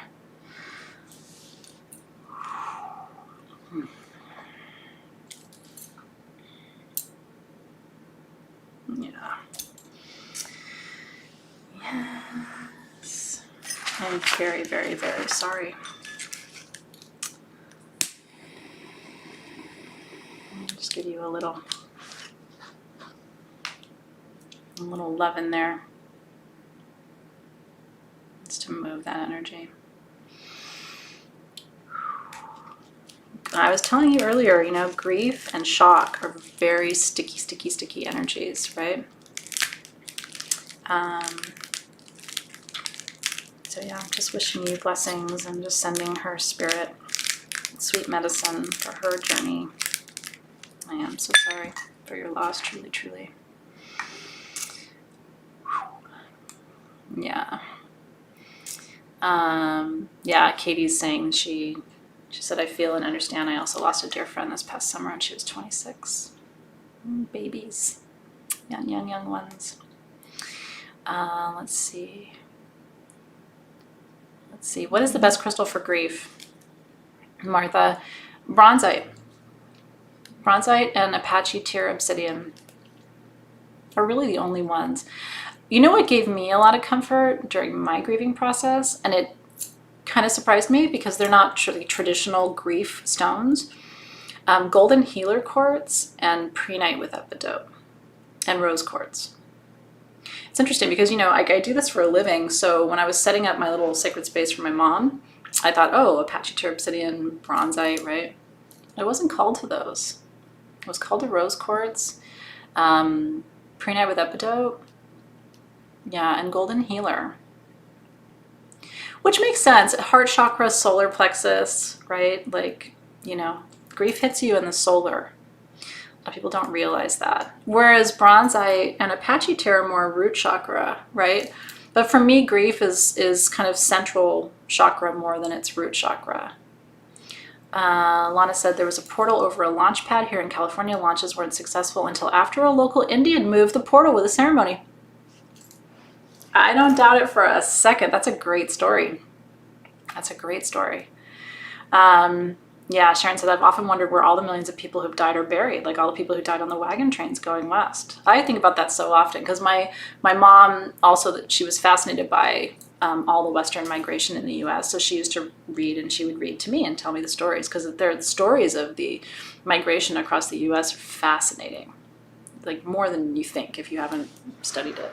And yeah, I mean, you know, in India, for example, everyone's cremated, right? So, you know, you don't have the kind of space issues that you have here.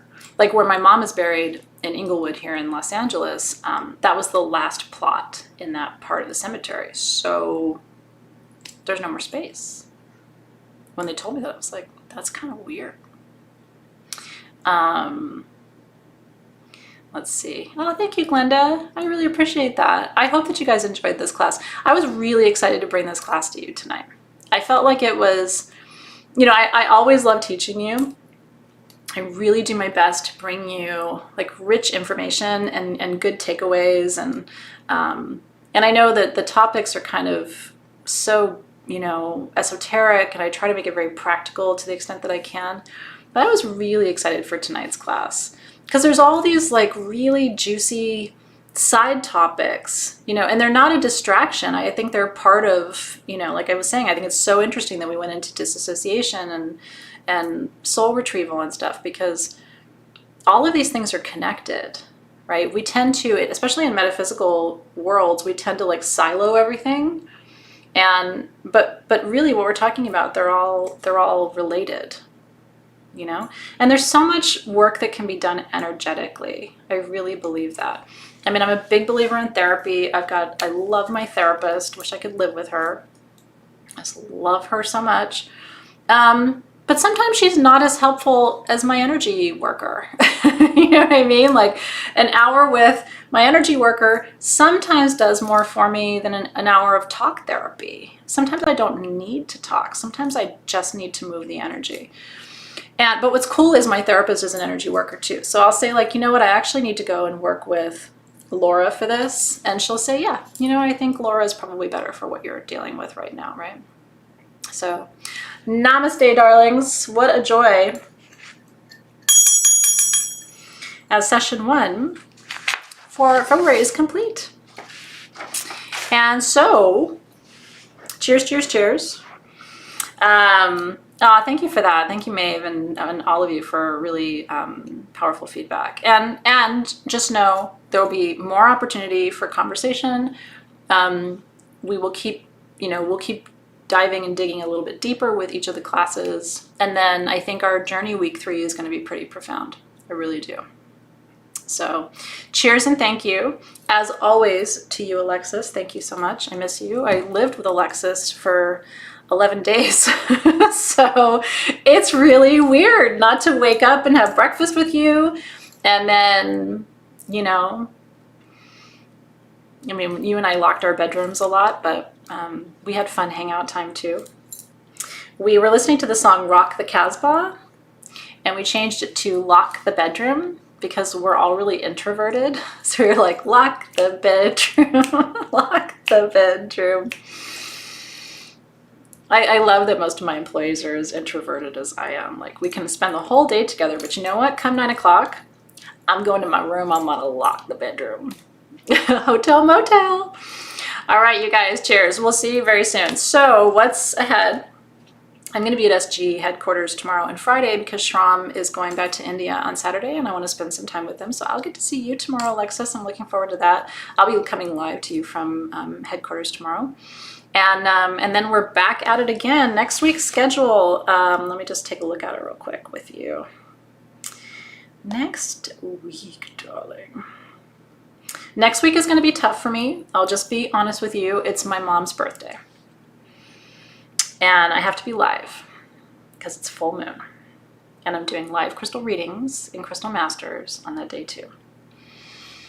So just know it's going to be heavy, and you know, I'm going to do my best not to cry, but we're going to have a little birthday party for Mom that day.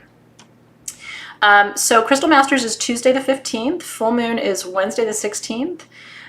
We have our Soul Shift exclusive Tucson Unpacking SGTV show just for you. That's coming on Thursday.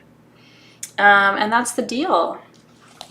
Yeah, my grandmother was born on the 13th, so I was raised by powerful Aquarian ladies. Yeah, so we are showing the tools. So a couple things I want to tell you. If you need to sign off, please feel free to go ahead. Essence of Tibet. You know it's at sagegoddess.com, right? A lot of you didn't know because you know, are busy during the day and don't always go to the website. So we stocked just Essence of Tibet, the Drama perfume, at your request. And we put it in a drop-down menu with this sweet little amethyst perfume bottle necklace. Isn't that cute? So that unscrews and you can put the Essence of Tibet in there. So it's up to you, but that's there in case you want that. And Alexis will put a link up for you to Essence of Tibet if you want that. It comes with the little doodad, the little pipette. And you're welcome. And what was the other thing I was going to tell you? Oh, the tools for Mexico are amazing. They really are amazing. The centerpiece, I don't know if you've been to Mexico or seen the copal burners, the really traditional ones. It's like a cup on a stand. I had a little tiny one for a while, but we had custom big ones made for you. And so that is the centerpiece of your kit. And then I made you what's called misto, which is a blend of the Copal Oro, Copal Blanco, and Copal Negro, the black, the gold, and the white copal resin. So it's coming with charcoal, it's coming with the custom burner, you're getting your mixed copal resin, among other things, but that is kind of the heartbeat of it, I know. And then we did Essence of Mexico. The oil blend is so insane. So anyway, that is, you'll see the preview of the tools, I think Alexis said on the 11th, and then you have until the 14th at midnight to subscribe if you want them. This is for March. This is for, right now we're in India, and so if you want the tools for March for Mexico, you have to subscribe before midnight on the 14th to get those tools. And just remember, you can subscribe to some and not others. You know what I mean? Like if Mexico's super interesting to you, but you weren't interested in India, you can subscribe for Mexico and then unsubscribe. You don't have to do every month. Same with Crystal Masters. You might go, oh, I really want, we're working with the Hunab Ku next month. Oh, I really want that. But then in April, you're like, yeah, I'm not sure about that, right? So you can toggle your membership and your subscription in the classes completely to tailor it to your needs and your budget. So all the things, darling. All right, cheers. Have a great rest of your night. I'm gonna go cook dinner. I'll see you soon. It was a fantastic class for me. I really enjoyed you and I had missed you so much. So I hope you can feel it coming through the screen.